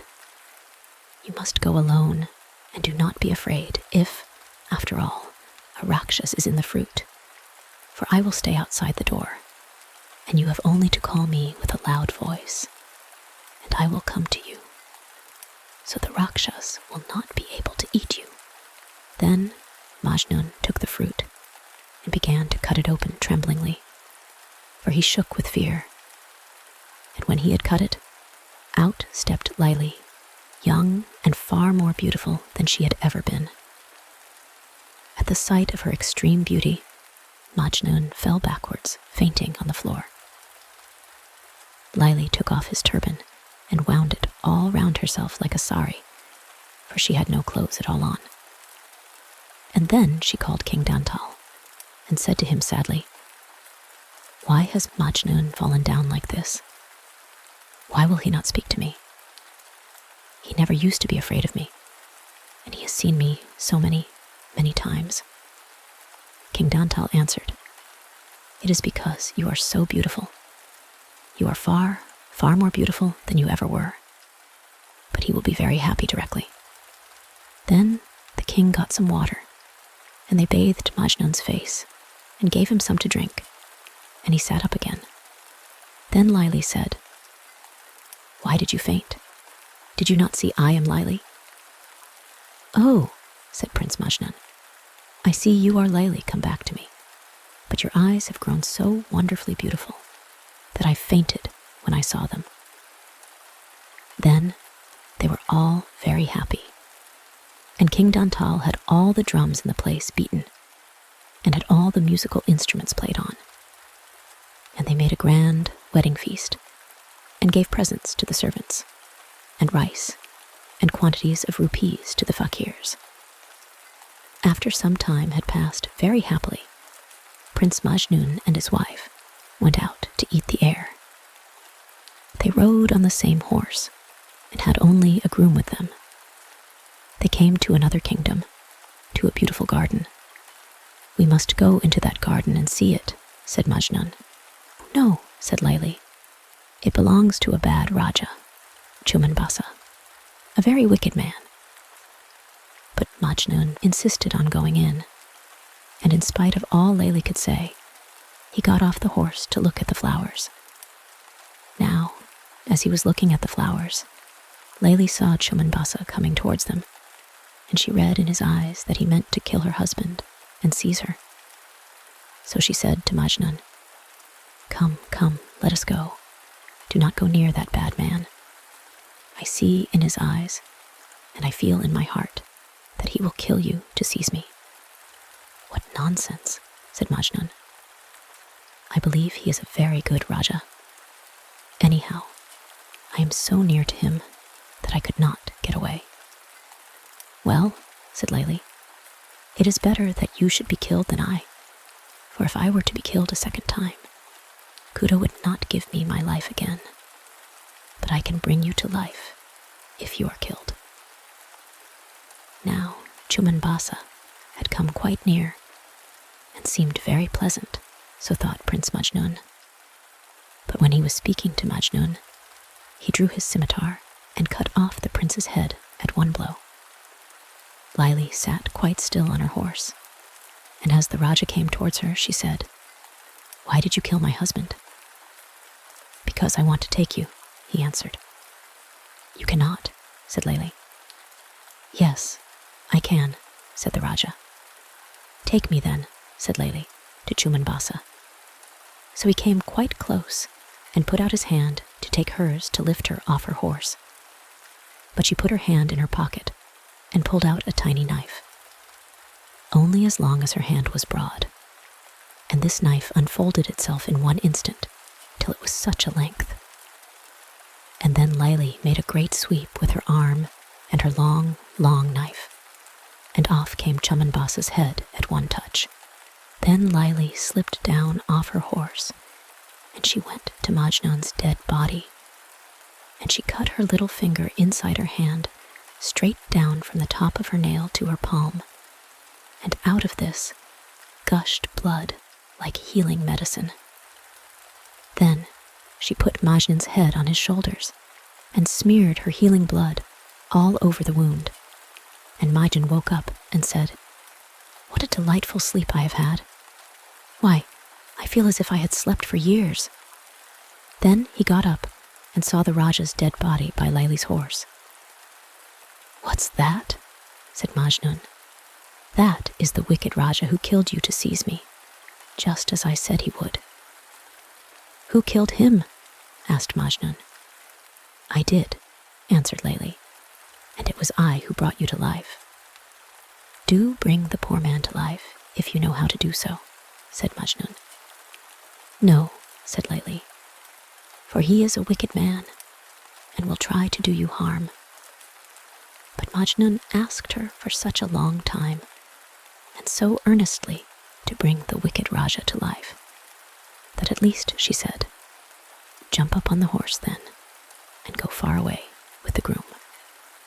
"What will you do?" said Majnun. "If I leave you?" "I cannot leave you." "I will take care of myself," said LAILI. "But this man is so wicked. He may kill you again if you are near him." So Majnun got up on the horse, and he and the groom went a long way off and waited for LAILI. Then she set the wicked Raja's head straight on his shoulders, and she squeezed the wound in her finger till a little blood medicine came out of it. Then she smeared this over the place where her knife had passed, and just as she saw the Raja opening his eyes, she began to run, and she ran, and ran so fast that she outran the Raja, who tried to catch her. And she sprang up on the horse behind her husband, and they rode so fast, till they reached King Dantal's palace. There, Prince Majnun told everything to his father, who was horrified and angry.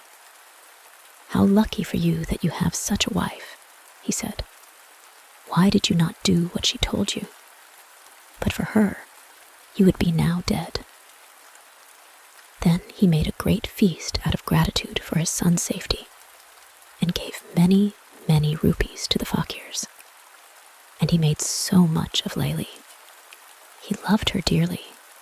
He could not do enough for her.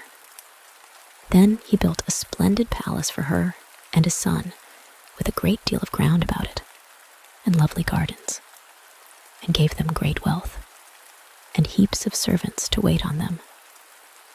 But he would not allow any but their servants to enter their gardens and palace, and he would not allow Majnun to go out of them, nor LAILI. "For," said King Dantal, "LAILI is so beautiful that perhaps someone may kill my son to take her away." The end.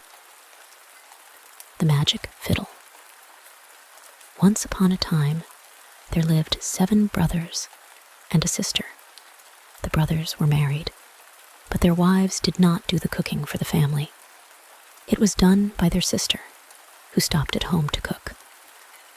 The wives, for this reason, bore their sister-in-law much ill will, and at length they combined together to oust her from the office of cook and general provider, so that one of themselves might obtain it. They said, "She does not go out to the fields to work, but remains quietly at home, and yet she has not the meals ready at the proper time." They then called upon their Banga, and vowing vows unto him, they secured his goodwill and assistance. Then they said to the Banga, "At midday, when our sister-in-law goes to bring water, cause it thus to happen, that on seeing her pitcher, the water shall vanish, and again slowly reappear. In this way, she will be delayed. Let the water not flow into her pitcher, and you may keep the maiden as your own." At noon, when she went to bring water, it suddenly dried up before her, and she began to weep. Then, after a while, the water began slowly to rise. When it reached her ankles, she tried to fill her pitcher, but it would not go under the water. Being frightened, she began to wail and cry to her brother, "Oh, my brother, the water reaches to my ankles. Still, oh, my brother, the pitcher will not dip." The water continued to rise until it reached her knee, when she began to wail again, "Oh, my brother, the water reaches to my knee. Still, oh, my brother, the pitcher will not dip." The water continued to rise, and when it reached her waist, she cried again, "Oh, my brother, the water reaches to my waist. Still, oh, my brother, the pitcher will not dip." The water still rose, and when it reached her neck, she kept on crying, "Oh, my brother, the water reaches to my neck. Still, oh, my brother, the pitcher will not dip." At length, the water became so deep that she felt herself drowning. Then she cried aloud, "Oh, my brother, the water measures a man's height. Oh, my brother, the pitcher begins to fill." The pitcher filled with water, and along with it, she sank and was drowned. The Banga then transformed her into a Banga like himself and carried her off. After a time, she reappeared as a bamboo growing on the embankment of the tank in which she had been drowned.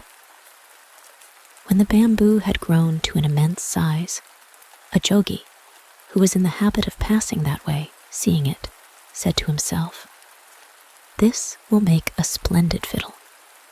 So one day, he brought an axe to cut it down. But when he was about to begin, the bamboo called out, "Do not cut at the root, cut higher up." When he lifted his axe to cut high up the stem, the bamboo cried out, "Do not cut near the top, cut at the root." When the jogi again prepared himself to cut at the root as requested, the bamboo said, "Do not cut at the root, cut higher up." And when he was about to cut higher up, it again called out to him, "Do not cut high up, cut at the root." The jogi by this time felt sure that a Banga was trying to frighten him, so becoming angry, he cut down the bamboo at the root, and taking it away, made a fiddle out of it. The instrument had a superior tone and delighted all who heard it. The jogi carried it with him when he went a-begging, and through the influence of its sweet music, he returned home every evening with a full wallet. He now and then visited, when on his rounds, the house of the Banga girl's brothers, and the strains of the fiddle affected them greatly. Some of them were moved even to tears, for the fiddle seemed to wail as one in bitter anguish. The elder brother wished to purchase it and offered to support the yogi for a whole year if he would consent to part with his wonderful instrument. The yogi, however, knew its value and refused to sell it. It so happened that the yogi some time after went to the house of a village chief, and after playing a tune or two on his fiddle, asked for something to eat. They offered to buy his fiddle and promised a high price for it, but he refused to sell it. As his fiddle brought to him his means of livelihood, when they saw that he was not to be prevailed upon, they gave him food and a plentiful supply of liquor. Of the latter, he drank so freely that he presently became intoxicated. While he was in this condition, they took away his fiddle and substituted their own old one for it. When the yogi recovered, he missed his instrument, and suspecting that it had been stolen, asked them to return it to him. They denied having taken it, so he had to depart, leaving his fiddle behind him. The chief's son, being a musician, used to play on the yogi's fiddle, and in his hands the music it gave forth delighted the ears of all who heard it. When all the household were absent at their labors in the fields, the bonga girl used to come out of the bamboo fiddle and prepared the family meal.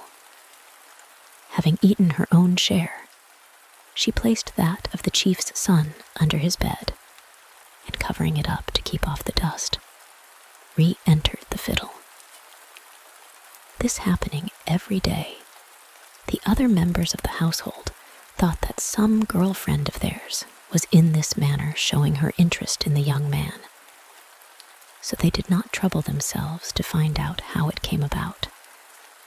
The young chief, however, was determined to watch and see which of his girlfriends was so attentive to his comfort.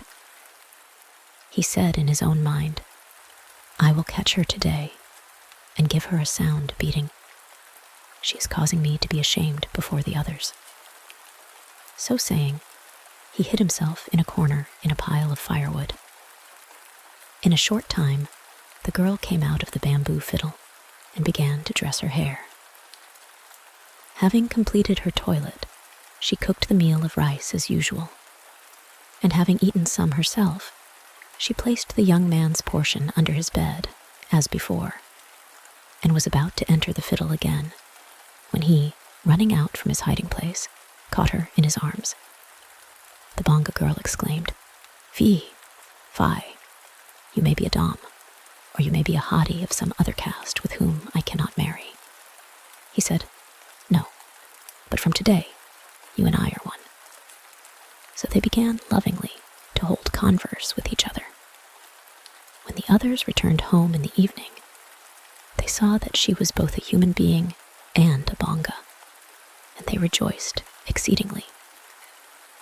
Now, in course of time, the bonga girl's family became very poor, and her brothers, on one occasion, came to the chief's house on a visit. The bonga girl recognized them at once, but they did not know who she was. She brought them water on their arrival, and afterwards set cooked rice before them. Then, sitting down near them, she began in wailing tones to upbraid them on account of the treatment she had been subjected to by their wives. She related all that had befallen her, and wound up by saying, "You must have known it all, and yet you did not interfere to save me." And that was all the revenge she took. The end. The Cruel Crane Outwitted. Long ago, the Bodhisat was born to a forest life as the genius of a tree standing near a certain lotus pond. Now, at that time, the water used to run short at the dry season in a certain pond, not over large, in which there were a good many fish. And a crane thought, on seeing the fish, "I must outwit these fish somehow or other, and make a prey of them." And he went and sat down at the edge of the water, thinking how he should do it. When the fish saw him, they asked him, "What are you sitting there for, lost in thought?" "I am sitting thinking about you," said he. "Oh, sir." "What are you thinking about us?" said they. "Why," he replied, "there is very little water in this pond, and but little for you to eat, and the heat is so great. So I was thinking, what in the world will these fish do now?" "Yes, indeed, sir. What are we to do?" said they. "If you will only do as I bid you, I will take you in my beak to a fine large pond, covered with all the kinds of lotuses, and put you into it," answered the crane. That a crane should take thought for the fishes is a thing unheard of, sir, since the world began. It's eating us, one after the other, that you're aiming at. Not I. So long as you trust me, I won't eat you. But if you don't believe me that there is such a pond, send one of you with me to go and see it. Then they trusted him and handed over to him one of their number, a big fellow, blind of one eye, whom they thought sharp enough in any emergency, afloat or ashore. Him the crane took with him, let him go in the pond, showed him the whole of it, brought him back, and let him go again close to the other fish. And he told them all the glories of the pond. And when they heard what he said, they exclaimed, "All right, sir, you may take us with you." Then the crane took the old purblind fish first to the bank of the other pond, and alighted in a varana tree growing on the bank there. But he threw it into a fork of the tree, struck it with his beak, and killed it, and then ate its flesh, and threw its bones away at the foot of the tree. Then he went back and called out, "I've thrown that fish in. Let another one come." And in that manner he took all the fish, one by one, and ate them, till he came back and found no more. But there was still a crab left behind there, and the crane thought he would eat him too, and called out, "I say, good crab, I've taken all the fish away, and put them into a fine large pond. Come along, I'll take you too." "But how will you take hold of me to carry me along?" "I'll bite hold of you with my beak. You'll let me fall if you carry me like that. I won't go with you. Don't be afraid. I'll hold you quite tight all the way." Then said the crab to himself, "If this fellow once got hold of fish, he would never let them go in a pond. Now, if he should really put me into the pond, it would be capital. But if he doesn't, then I'll cut his throat and kill him." So he said to him, "Look here, friend, you won't be able to hold me tight enough. But we crabs have a famous grip. If you let me catch hold of you round the neck with my claws, I shall be glad to go with you." And the other did not see that he was trying to outwit him, and agreed. So the crab caught hold of his neck with his claws, as securely as with a pair of blacksmith's pincers, and called out, "Off with you now." And the crane took him and showed him the pond, and then turned off towards the varana tree. "Uncle," cried the crab, "the pond lies that way, but you are taking me this way." "Oh, that's it, is it?" answered the crane. "Your dear little uncle, your very sweet nephew, you call me. You mean me to understand, I suppose, that I am your slave, who has to lift you up and carry you about with him. Now cast your eye upon the heap of fish bones lying at the root of yonder varana tree. Just as I have eaten those fish, every one of them, just so I will devour you as well." "Ah, those fishes got eaten through their own stupidity," answered the crab. "But I'm not going to let you eat me. On the contrary, is it you that I am going to destroy? For you and your folly have not seen that I was outwitting you. If we die both together. For I will cut off this head of yours and cast it to the ground." And so saying, he gave the crane's neck a grip with his claws, as with a vice. Then, gasping, and with tears trickling from his eyes, and trembling with the fear of death, the crane beseeched him, saying, "Oh, my lord, indeed I did not intend to eat you. Grant me my life." "Well, well, step down into the pond and put me in there." And he turned round and stepped down into the pond and placed the crab on the mud at its edge. But the crab cut through its neck as clean as one would cut a lotus stalk with a hunting knife, and then only entered the water. When the genius who lived in the Varana tree saw this strange affair, he made the wood resound with his plaudits, uttering in a pleasant voice the verse, "The villain, though exceeding clever, shall prosper not by his villainy. He may win indeed, sharp-witted in deceit, but only as the crane hear from the crab." The end. The Lambikin. Once upon a time, there was a wee lambikin who frolicked about on his little tottery legs and enjoyed himself amazingly.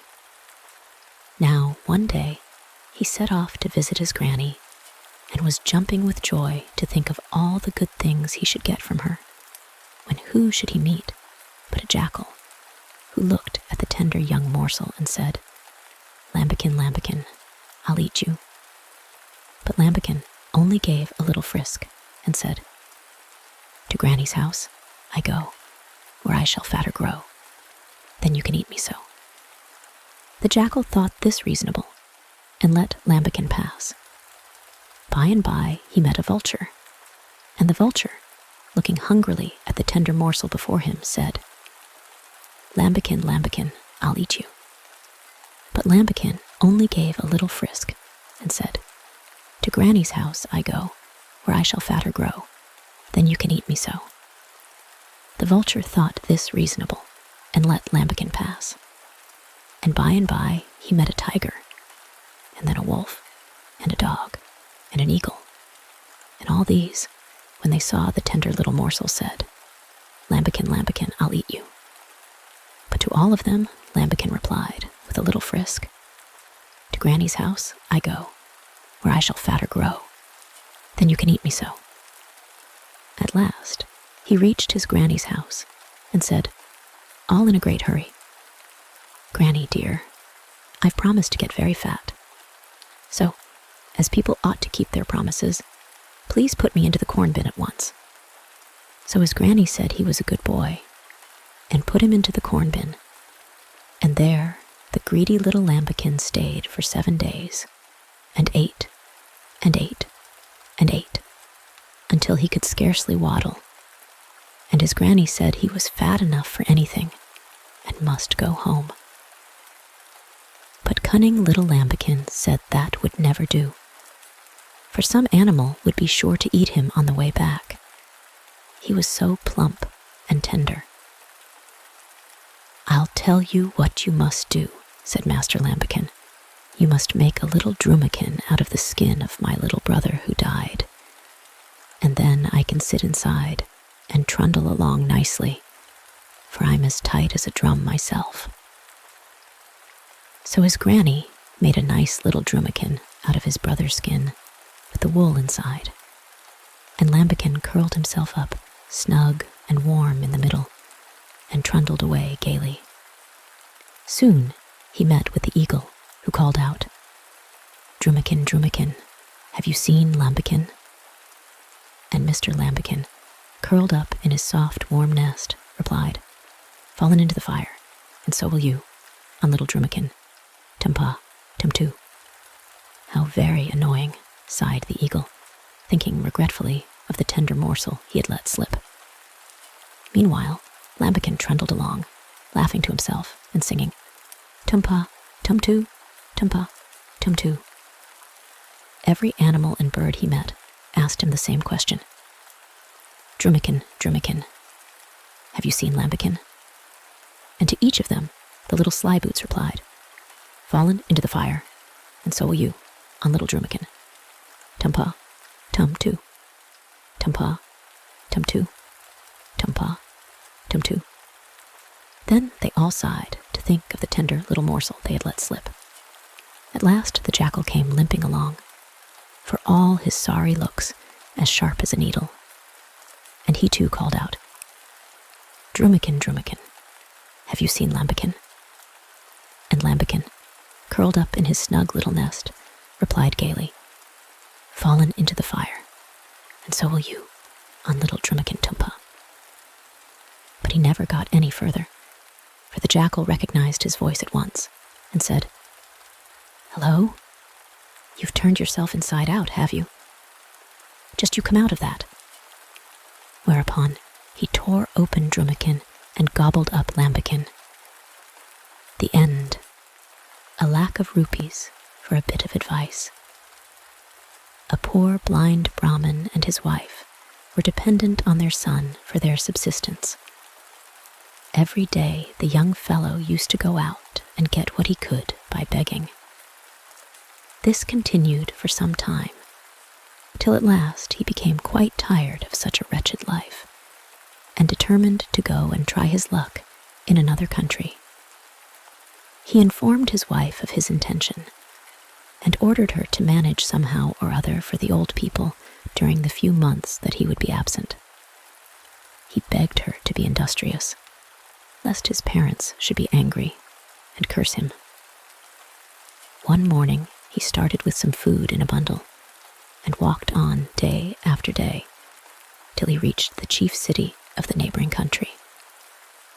Here he went, and sat down by a merchant's shop, and asked alms.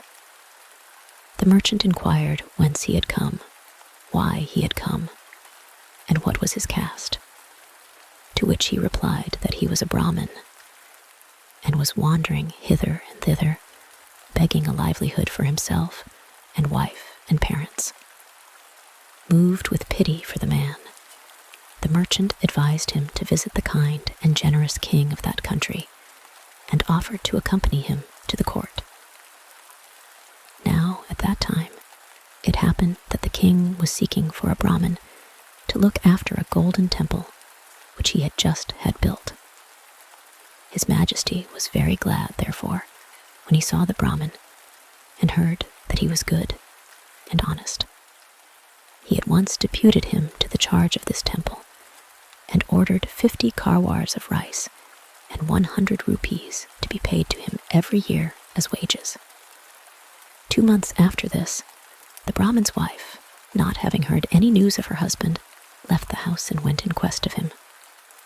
By a happy fate, she arrived at the very place that he had reached, where she heard that every morning at the golden temple, a golden rupee was given in the king's name to any beggar who chose to go for it. Accordingly, on the following morning, she went to the place and met her husband. Why have you come here? He asked. Why have you left my parents? Care you not whether they curse me and I die? Go back immediately and await my return. No, no, said the woman. I cannot go back to starve and see your old father and mother die. There is not a grain of rice left in the house. Oh, Bhagawant, exclaimed the Brahmin. Here, take this, he continued, scribbling a few lines on some paper, and then handing it to her. And give it to the king. You will see that he will give you a lac of rupees for it. Thus saying, he dismissed her, and the woman left. On this scrap of paper were written 3 pieces of advice. First, if a person is traveling and reaches any strange place at night, let him be careful where he puts up, and not close his eyes in sleep, lest he close them in death. Secondly, if a man has a married sister and visits her in great pomp, she will receive him for the sake of what she can obtain from him. But if he comes to her in poverty, she will frown on him and disown him. Thirdly, if a man has to do any work, he must do it himself, and do it with might and without fear. On reaching her home, the Brahmani told her parents of her meeting with her husband and what a valuable piece of paper he had given her. But not liking to go before the king herself, she sent one of her relations. The king read the paper and, ordering the man to be flogged, dismissed him. The next morning, the Brahmani took the paper, and while she was going along the road to the darbar reading it, the king's son met her and asked what she was reading, whereupon she replied that she held in her hands a paper containing certain bits of advice for which she wanted a lakh of rupees. The prince asked her to show it to him, and when he had read it, gave her a parwana for the amount and rode on. The poor Brahmani was very thankful. That day, she laid in a great store of provisions, sufficient to last them all for a long time. In the evening, the prince related to his father the meeting with the woman and the purchase of the piece of paper. He thought his father would applaud the act, but it was not so.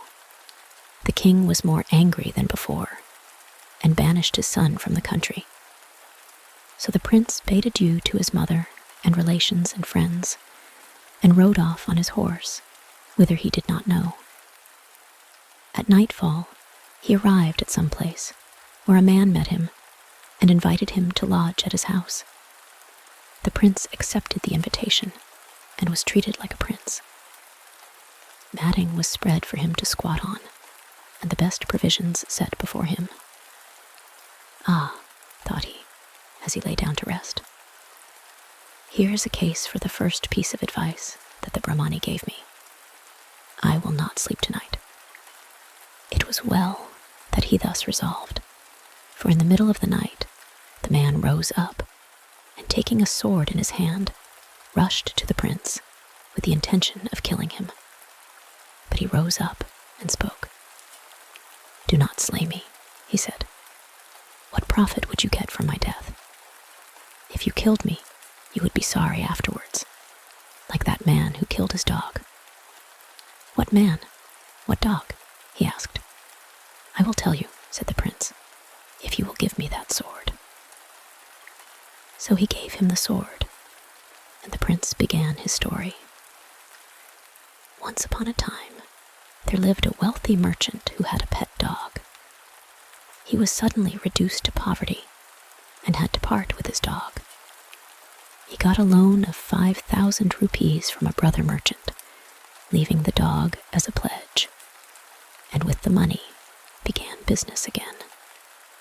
Not long after this, the other merchant's shop was broken into by thieves and completely sacked. There was hardly 10 rupees worth left in the place.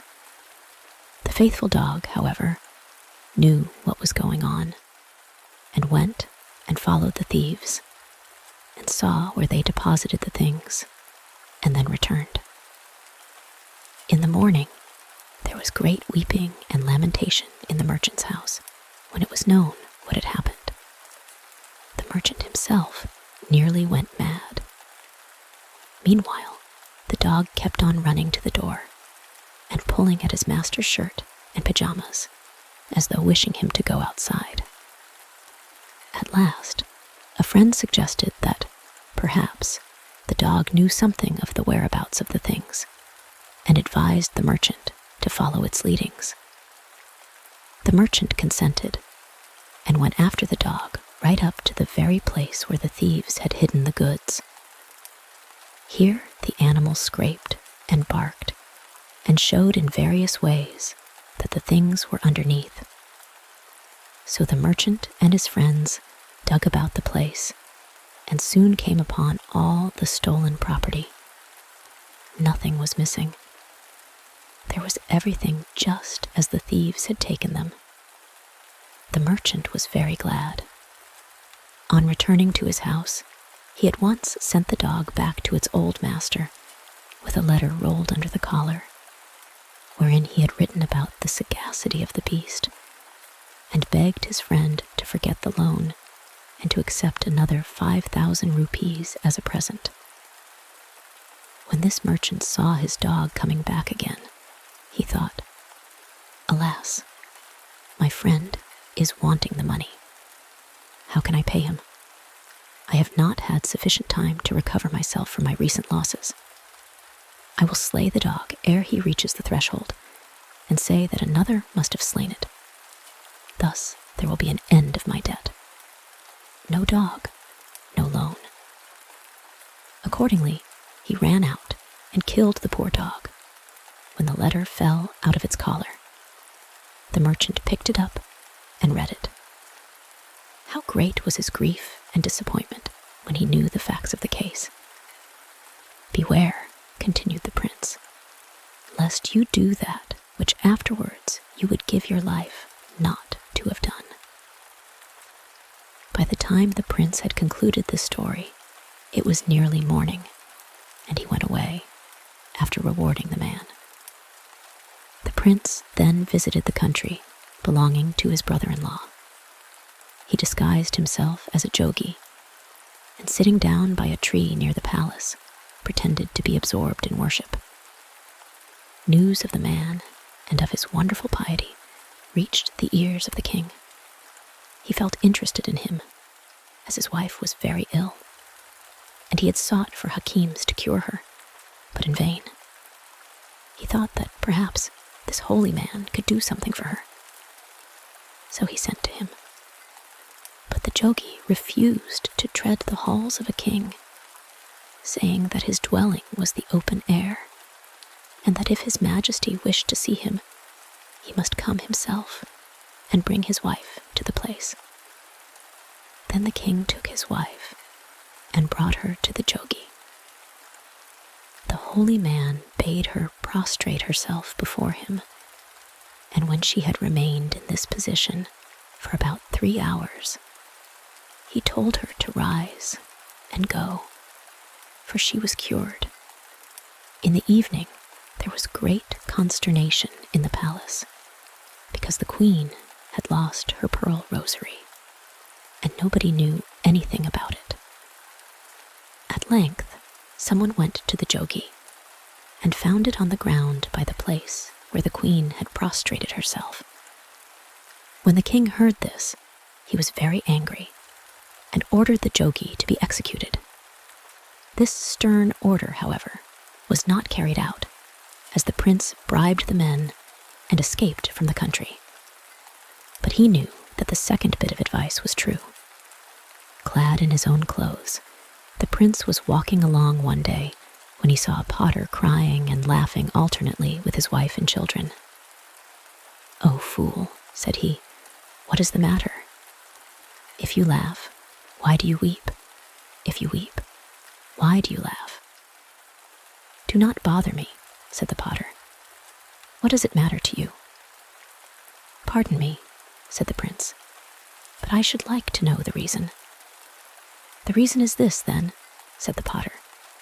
"The king of this country has a daughter whom he is obliged to marry every day, because all her husbands die the first night of their stay with her. Nearly all the young men of the place have thus perished, and our son will be called on soon. We laugh at the absurdity of the thing, a potter's son marrying a princess, and we cry at the terrible consequence of the marriage. What can we do? Truly a matter for laughing and weeping, but weep no more," said the prince. "I will exchange places with your son, and will be married to the princess instead of him. Only give me suitable garments, and prepare me for the occasion." So the potter gave him beautiful raiment and ornaments, and the prince went to the palace. At night, he was conducted to the apartment of the princess. "Dread hour," thought he. "Am I to die like the scores of young men before me?" He clenched his sword with firm grip and lay down on his bed, intending to keep awake all the night and see what would happen. In the middle of the night, he saw 2 shamars come out from the nostrils of the princess. They stole over towards him, intending to kill him, like the others who had been before him. But he was ready for them. He laid hold of his sword, and when the snakes reached his bed, he struck at them and killed them. In the morning, the king came as usual to inquire, and was surprised to hear his daughter and the prince talking gaily together. "Surely," said he, "this man must be her husband, as he only can live with her." "Where do you come from? Who are you?" asked the king, entering the room. "O king," replied the prince, "I am the son of a king who rules over such and such a country." When he heard this, the king was very glad, and bade the prince to abide in his palace, and appointed him his successor to the throne. The prince remained at the palace for more than a year, and then asked permission to visit his own country, which was granted. The king gave him elephants, horses, jewels, and abundance of money for the expenses of the way, and as presents for his father, and the prince started. On the way, he had to pass through the country belonging to his brother-in-law, whom we have already mentioned. Report of his arrival reached the ears of the king, who came with rope-tied hands and haltered neck to do him homage. He most humbly begged him to stay at his palace and to accept what little hospitality could be provided. While the prince was staying at the palace, he saw his sister, who greeted him with smiles and kisses. On leaving, he told her how she and her husband had treated him at his first visit, and how he had escaped, and then gave them 2 elephants, 2 beautiful horses, 15 soldiers, and 10 lakhs rupees worth of jewels. Afterwards, he went to his own home and informed his mother and father of his arrival. Alas, his parents had both become blind from weeping about the loss of their son. "Let him come in," said the king, "and put his hands upon our eyes, and we shall see again." So the prince entered, and was most affectionately greeted by his old parents, and he laid his hands on their eyes, and they saw again. Then the prince told his father all that had happened to him, and how he had been saved several times by attending to the advice that he had purchased from the Brahmani. Whereupon the king expressed his sorrow for having sent him away, and all was joy and peace again. The end. The tiger, the Brahman, and the jackal. Once upon a time, a tiger was caught in a trap. He tried in vain to get out through the bars, and rolled and bit with rage and grief when he failed. By chance, a poor Brahman came by. "Let me out of this cage, O pious one," cried the tiger. "Nay, my friend," replied the Brahman mildly. "You would probably eat me if I did." "Not at all," swore the tiger with many oaths. "On the contrary, I should be forever grateful and serve you as a slave." Now, when the tiger sobbed and sighed and wept and swore, the pious Brahman's heart softened, and at last he consented to open the door of the cage. Out popped the tiger, and seizing the poor man, cried, "What a fool you are! What is to prevent my eating you now? For after being cooped up so long, I am just terribly hungry." In vain the Brahman pleaded for his life. The most he could gain was a promise to abide by the decision of the first 3 things he chose to question as to the justice of the tiger's action. So the Brahman first asked a peepal tree what it thought of the matter, but the peepal tree replied coldly, "What have you to complain about? Don't I give shade and shelter to everyone who passes by? And don't they, in return, tear down my branches to feed their cattle? Don't whimper, be a man." Then the Brahman, sad at heart, went further afield till he saw a buffalo turning a well wheel. but he fared no better from it, for it answered, "You are a fool to expect gratitude. Look at me. Whilst I gave milk, they fed me on cottonseed and oil cake, but now I am dry. They yoke me here and give me refuse as fodder." The Brahmin, still more sad, asked the road to give him its opinion. "My dear sir," said the road, "how foolish you are to expect anything else. Here am I, useful to everybody, yet all, rich and poor, great and small, trample on me as they go past, giving me nothing but the ashes of their pipes and the husks of their grain." On this, the Brahmin turned back sorrowfully, and on the way he met a jackal, who called out, "Why, what's the matter, Mr. Brahmin? You look as miserable as a fish out of water." The Brahmin told him all that had occurred. "How very confusing," said the jackal, when the recital was ended. "Would you mind telling me over again, for everything has got so mixed up?" The Brahmin told it all over again, but the jackal shook his head in a distracted sort of way, and still could not understand. "It's very odd," said he sadly, "but it all seems to go in at one ear and out at the other. I will go to the place where it all happened, and then, perhaps, I shall be able to give a judgment." So they returned to the cage, by which the tiger was waiting for the Brahmin, and sharpening his teeth and claws. "You've been away a long time," growled the savage beast. "But now, let us begin our dinner." "Our dinner," thought the wretched Brahmin, as his knees knocked together with fright. What a remarkably delicate way of putting it. "Give me 5 minutes, my lord," he pleaded, "in order that I may explain matters to the jackal here, who is somewhat slow in his wits."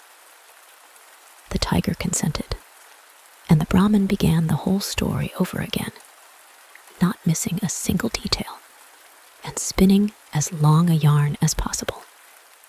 "Oh, my poor brain! Oh, my poor brain!" cried the jackal, wringing its paws. "Let me see, how did it all begin? You were in the cage, and the tiger came walking by." "No," interrupted the tiger, "what a fool you are. I was in the cage." "Of course," said the jackal, pretending to tremble with fright. "Yes, I was in the cage. No, I wasn't. Dear, where are my wits? Let me see. The tiger was in the Brahmin, and the cage came walking by. No, that's not it either. Well, don't mind me, but begin your dinner, for I shall never understand." "Yes, you shall," returned the tiger, in a rage at the jackal's stupidity. "I'll make you understand. Look here, I am the tiger." "Yes, my lord." "And that is the Brahmin." "Yes, my lord." "And that is the cage." "Yes, my lord." "And I was in the cage. Do you understand?" "Yes, no, please, my lord." "Well," said the tiger impatiently, "please, my lord, how did you get in?" "How? Why, in the usual way, of course." "Oh, dear me, my head is beginning to whirl again. Please don't be angry, my lord, but what is the usual way?" At this, the tiger lost patience, and jumping into the cage, cried, "This way. Now do you understand how it was?" "Perfectly," grinned the jackal, as he dexterously shut the door. "And if you will permit me to say so, I think matters will remain as they were." The end. The Soothsayer's Son. A soothsayer, when on his deathbed, wrote out the horoscope of his second son, whose name was Gangazara, and bequeathed it to him as his only property, leaving the whole of his estate to his eldest son. The second son thought over the horoscope and said to himself, "Alas, am I born to this only in the world? The sayings of my father never failed. I have seen them prove true to the last word while he was living. And how has he fixed my horoscope? From my birth poverty. Nor is that my only fate. For 10 years, imprisonment, a fate harder than poverty. And what comes next? Death on the seashore, which means that I must die away from home, far from friends and relatives on a seacoast. Now comes the most curious part of the horoscope, that I am to have some happiness afterwards. What this happiness is an enigma to me. Thus thought he, and after all the funeral obsequies of his father were over, took leave of his elder brother, and started for Benares. He went by the middle of the Deccan, avoiding both the coasts, and went on journeying and journeying for weeks and months, till at last he reached the Vindhya Mountains. While passing that desert, he had to journey for a couple of days through a sandy plain with no signs of life or vegetation. The little store of provision with which he was provided for a couple of days, at last was exhausted. The chambu, which he carried always full, filling it with the sweet water from the flowing rivulet or plenteous tank, he had exhausted in the heat of the desert. There was not a morsel in his hand to eat, nor a drop of water to drink. Turn his eyes wherever he might, he found a vast desert, out of which he saw no means of escape. Still, he thought within himself, surely my father's prophecy never proved untrue. I must survive this calamity to find my death on some seacoast. So thought he, and this thought gave him strength of mind to walk fast and try to find a drop of water somewhere to slake his dry throat. At last, he succeeded. Heaven threw in his way a ruined well. He thought he could collect some water if he let down his chambu with the string that he always carried noosed to the neck of it. Accordingly, he let it down. It went some way and stopped, and the following words came from the well. "Oh, relieve me. I am the king of tigers, dying here of hunger. For the last 3 days, I have had nothing. Fortune has sent you here. If you assist me now, you will find a sure help in me throughout your life. Do not think that I am a beast of prey. When you have become my deliverer, I will never touch you. Pray, kindly lift me up." Gangasara thought, shall I take him out or not? If I take him out, he may make me the first morsel of his hungry mouth. No, that he will not do. For my father's prophecy never came untrue. I must die on a seacoast, and not by a tiger. Thus thinking, he asked the Tiger King to hold tight to the vessel, which he accordingly did, and he lifted him up slowly. The tiger reached the top of the well and felt himself on safe ground. True to his word, he did no harm to Gangasara. On the other hand, he walked round his patron 3 times, and standing before him, humbly spoke the following words. "My life-giver, my benefactor, I shall never forget this day when I regained my life through your kind hands. In return for this kind assistance, I pledge my oath to stand by you in all calamities. Whenever you are in any difficulty, just think of me. I am there with you, ready to oblige you by all the means that I can. To tell you briefly how I came in here. 3 days ago, I was roaming in yonder forest when I saw a goldsmith passing through it. I chased him. He, finding it impossible to escape my claws, jumped into this well and is living to this moment in the very bottom of it. I also jumped in, but found myself on the first ledge of the well. He is on the last and 4th ledge. In the second lives a serpent, half famished with hunger. On the 3rd lies a rat, also half famished. And when you again begin to draw water, these may request you first to release them. In the same way, the goldsmith also may ask you, I beg you, as your bosom friend.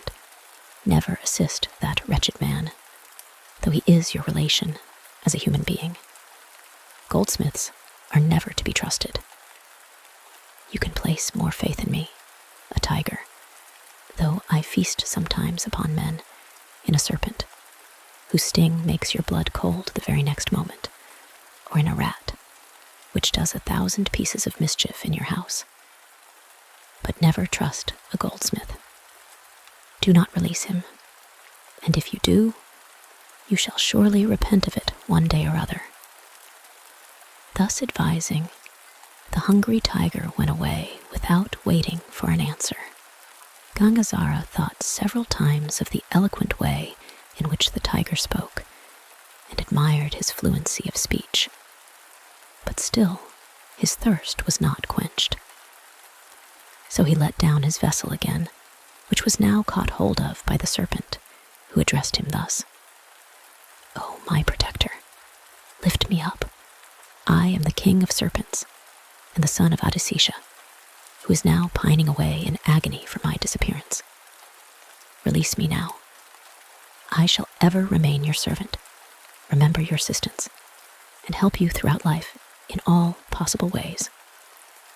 Oblige me. I am dying."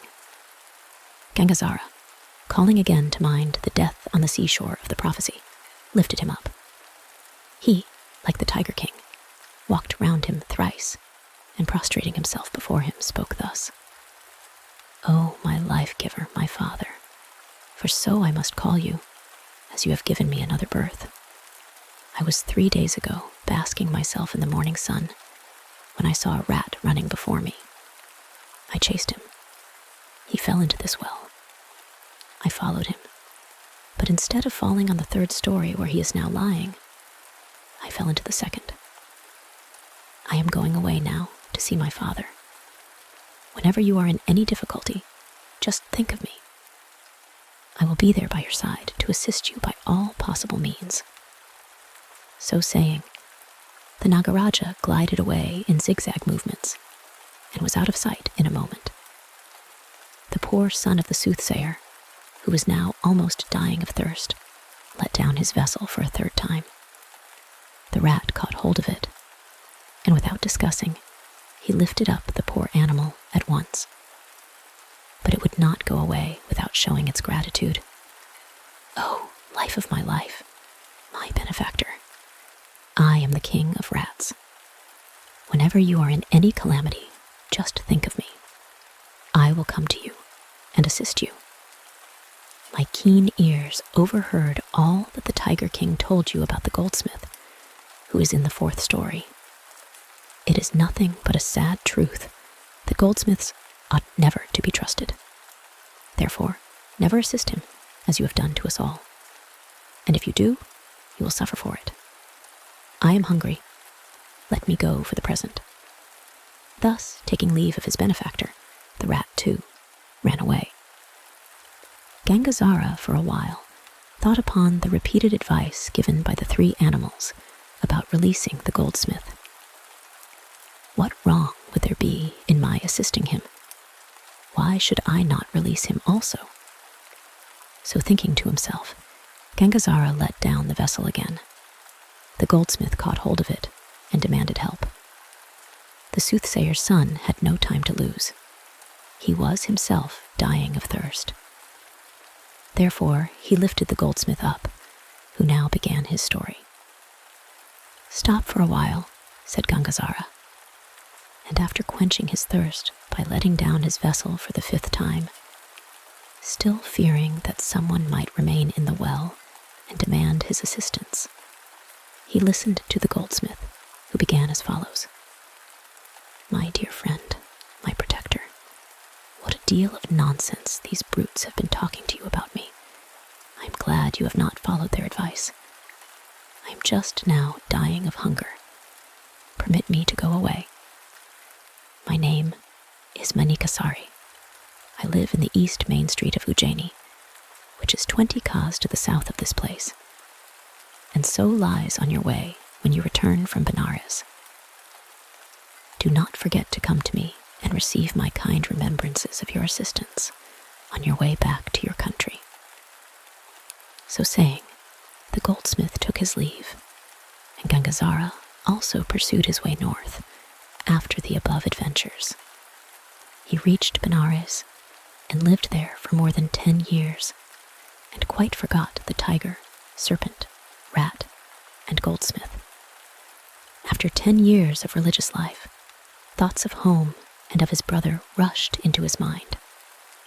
"I have secured enough merit now by my religious observances. Let me return home." Thus thought Gangazara within himself, and very soon he was on his way back to his country. Remembering the prophecy of his father, he returned by the same way by which he went to Benares 10 years before. While thus retracing his steps, he reached the ruined well where he had released the 3 brute kings and the goldsmith. At once, the old recollections rushed into his mind, and he thought of the tiger to test his fidelity. Only a moment passed, and the Tiger King came running before him, carrying a large crown in his mouth, the glitter of the diamonds of which, for a time, outshone even the bright rays of the sun. He dropped the crown at his life-giver's feet, and putting aside all his pride, humbled himself like a pet cat to the strokes of his protector, and began in the following words: "My life-giver, how is it that you have forgotten me, your poor servant, for such a long time? I am glad to find that I still occupy a corner in your mind. I can never forget the day when I owed my life to your lotus hands. I have several jewels with me of little value. This crown, being the best of all, I have brought here as a single ornament of great value, which you can carry with you and dispose of in your own country."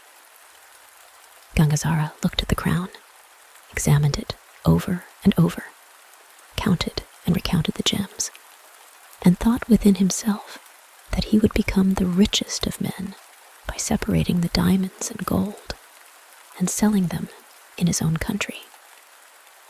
He took leave of the Tiger King, and after his disappearance, thought of the kings of serpents and rats who came in their turn with their presents, and after the usual greetings and exchange of words, took their leave. Gangazara was extremely delighted at the faithfulness with which the brute beasts behaved, and went on his way to the south. While going along, he spoke to himself thus: "These beasts have been very faithful in their assistance. Much more, therefore, must Manikasari be faithful. I do not want anything from him now. If I take this crown with me as it is, it occupies much space in my bundle. It may also excite the curiosity of some robbers on the way. I will go now to Ujjaini on my way. Manikasari requested me to see him without failure on my return journey. I shall do so, and request him to have the crown melted, the diamonds and gold separated. He must do that kindness at least for me. I shall then roll up these diamonds and gold ball in my rags, and wend my way homewards." Thus, thinking and thinking, he reached Ujjaini. At once, he inquired for the house of his goldsmith friend, and found him without difficulty. Manikasari was extremely delighted to find on his threshold him who 10 years before, notwithstanding the advice repeatedly given him by the sage-looking tiger, serpent, and rat, had relieved him from the pit of death. Gangazara at once showed him the crown that he received from the Tiger King, told him how he got it, and requested his kind assistance to separate the gold and diamonds. Manikasari agreed to do so, and meanwhile asked his friend to rest himself for a while, to have his bath and meals. And Gangazara, who was very observant of his religious ceremonies, went direct to the river to bathe. How came the crown in the jaws of the tiger? The king of Ujjaini had a week before gone with all his hunters on a hunting expedition. All of a sudden, the Tiger King started from the wood, seized the king, and vanished. When the king's attendants informed the prince about the death of his father, he wept and wailed, and gave notice that he would give half of his kingdom to anyone who should bring him news about the murderer of his father. The goldsmith knew full well that it was a tiger that killed the king, and not any hunter's hands, since he had heard from Gangazara how he obtained the crown. Still, he resolved to denounce Gangazara as the king's murderer. So, hiding the crown under his garments, he flew to the palace. He went before the prince and informed him that the assassin was caught, and placed the crown before him. The prince took it into his hands, examined it, and at once gave half the kingdom to Manikasari, and then inquired about the murderer. "He is bathing in the river, and is of such and such appearance," was the reply. At once, 4 armed soldiers flew to the river and bound the poor Brahmin hand and foot, while he, sitting in meditation, was without any knowledge of the fate that hung over him. They brought Gangazara to the presence of the prince, who turned his face away from the supposed murderer and asked his soldiers to throw him into a dungeon. In a minute, without knowing the cause, the poor Brahmin found himself in the dark dungeon. It was a dark cellar underground, built with strong stone walls, into which any criminal guilty of a capital offense was ushered to breathe his last there, without food and drink. Such was the cellar into which Gangazara was thrust. What were his thoughts when he reached that place? It is of no use to accuse either the goldsmith or the prince now. We are all the children of fate. We must obey her commands. This is but the first day of my father's prophecy. So far his statement is true, but how am I going to pass 10 years here? Perhaps without anything to sustain life, I may drag on my existence for a day or two. But how pass 10 years? That cannot be, and I must die. Before death comes, let me think of my faithful brute friends. So pondered Gangazara in the dark cell underground, and at that moment thought of his 3 friends. The Tiger King, Serpent King, and Rat King assembled at once with their armies at a garden near the dungeon, and for a while did not know what to do. They held their counsel and decided to make an underground passage from the inside of a ruined well to the dungeon. The Rat Raja issued an order at once to that effect to his army. They, with their teeth, bored the ground a long way to the walls of the prison. After reaching it, they found that their teeth could not work on the hard stones. The bandicoots were then specially ordered for the business. They, with their hard teeth, made a small slit in the wall for a rat to pass and repass without difficulty. Thus, a passage was effected. The Rat Raja entered first to condole with his protector on his misfortune, and undertook to supply his protector with provisions. Whatever sweetmeats or bread are prepared in any house, one and all of you must try to bring whatever you can to our benefactor. Whatever clothes you find hanging in a house, cut down, dip the pieces in water, and bring the wet bits to our benefactor. He will squeeze them and gather water for drink, and the bread and sweetmeats shall form his food. Having issued these orders, the king of the rats took leave of Gangazara. They, in obedience to their king's order, continued to supply him with provisions and water. The Snake King said, I sincerely condole with you in your calamity. The Tiger King also fully sympathizes with you and wants me to tell you so, as he cannot drag his huge body here as we have done with our small ones. The King of the Rats has promised to do his best to provide you with food. We would now do what we can for your release. From this day, we shall issue orders to our armies to oppress all the subjects of this kingdom. The deaths by snakebite and tigers shall increase 100-fold from this day, and day by day it shall continue to increase till your release. Whenever you hear people near you, you had better bawl out so as to be heard by them. The wretched prince imprisoned me on the false charge of having killed his father, while it was a tiger that killed him. From that day, these calamities have broken out in his dominions. If I were released, I would save all by my powers of healing poisonous wounds and by incantations. Someone may report this to the king, and if he knows it, you will obtain your liberty. Thus, comforting his protector in trouble, he advised him to pluck up courage and took leave of him. From that day, tigers and serpents, acting under the orders of their kings, united in killing as many persons and cattle as possible. Every day, people were carried away by tigers or bitten by serpents. Thus passed months and years. Gangazara sat in the dark cellar, without the sun's light falling upon him, and feasted upon the breadcrumbs and sweetmeats that the rats so kindly supplied him with.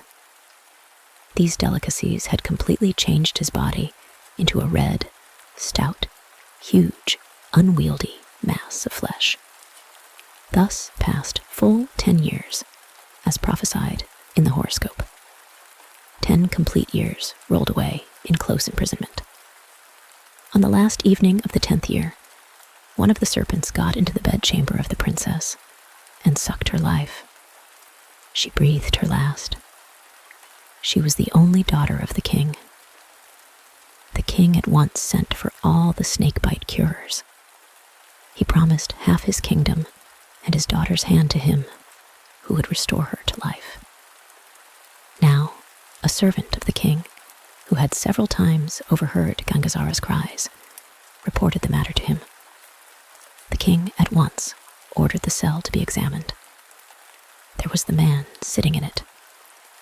How had he managed to live so long in the cell? Some whispered that he must be a divine being. Thus they discussed, while they brought Gangazara to the king. The king no sooner saw Gangazara than he fell on the ground. He was struck by the majesty and grandeur of his person. His 10 years' imprisonment in the deep cell underground had given a sort of luster to his body. His hair had first to be cut before his face could be seen.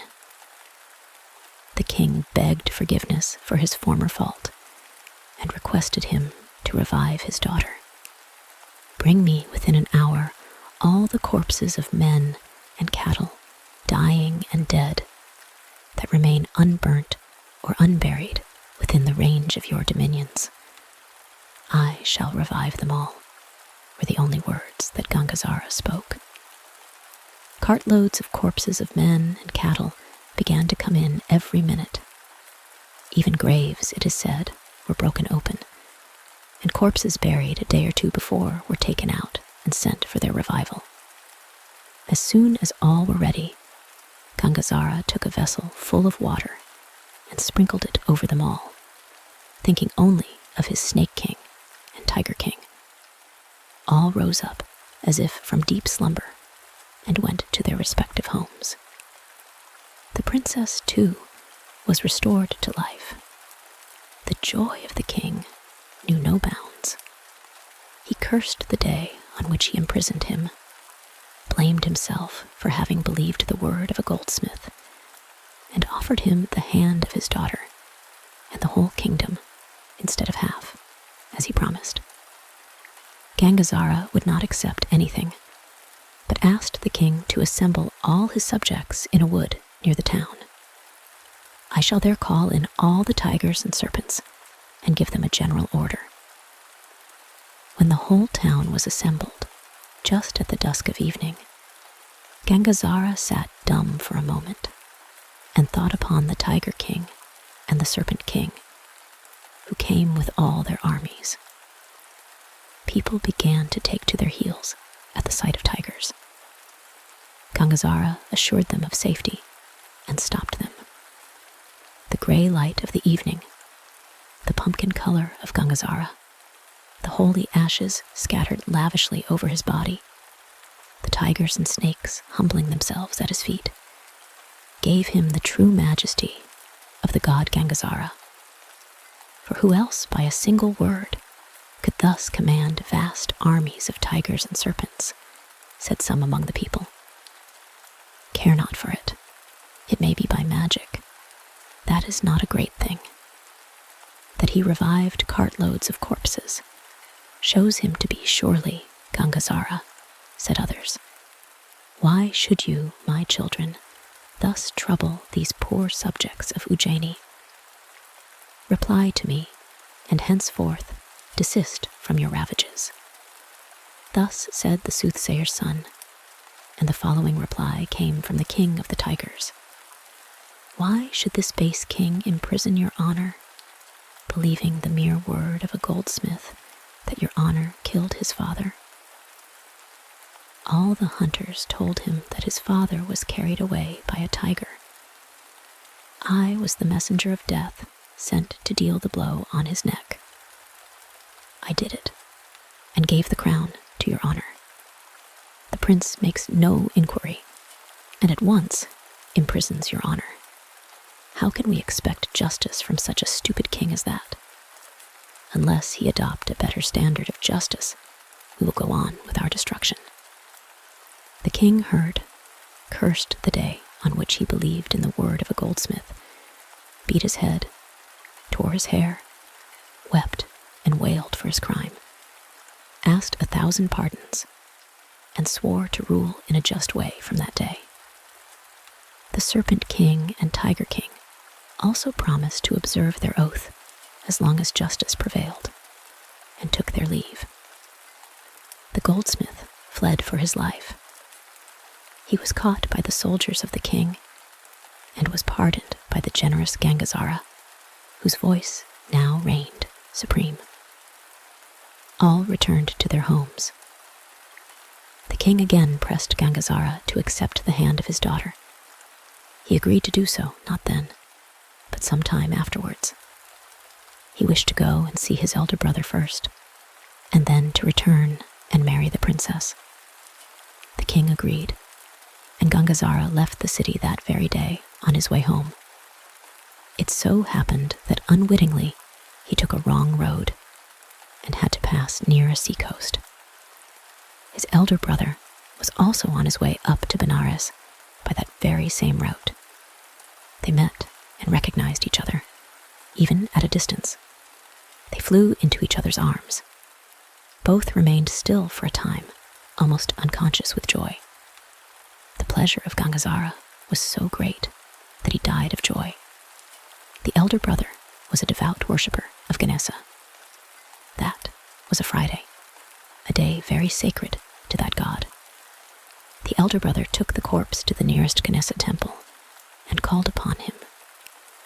The god came and asked him what he wanted. My poor brother is dead and gone, and this is his corpse. Kindly keep it in your charge till I finish worshipping you. If I leave it anywhere else, the devils may snatch it away when I am absent worshipping you. After finishing the rites, I shall burn him. Thus said the elder brother, and giving the corpse to the god Ganesha, he went to prepare himself for that deity's ceremonials. Ganesha made over the corpse to his ganas, asking them to watch over it carefully. But instead of that, they devoured it. The elder brother, after finishing the puja, demanded his brother's corpse of the god. The god called his ganas, who came to the front, blinking, and fearing the anger of their master. The god was greatly enraged. The elder brother was very angry. When the corpse was not forthcoming, he cuttingly remarked, "Is this, after all, the return for my deep belief in you? You are unable even to return my brother's corpse." Ganesa was much ashamed at the remark, so he, by his divine power, gave him a living Gangazara instead of the dead corpse. Thus was the second son of the soothsayer restored to life. The brothers had a long talk about each other's adventures. They both went to Ujjaini, where Gangazara married the princess and succeeded to the throne of that kingdom. He reigned for a long time, conferring several benefits upon his brother. And so the horoscope was fully fulfilled. The end. The charmed ring. A merchant started his son in life with 300 rupees and bade him go to another country and try his luck in trade. The son took the money and departed. He had not gone far before he came across some herdsmen quarreling over a dog that some of them wished to kill. "Please do not kill the dog," pleaded the young and tender-hearted fellow. "I will give you 100 rupees for it."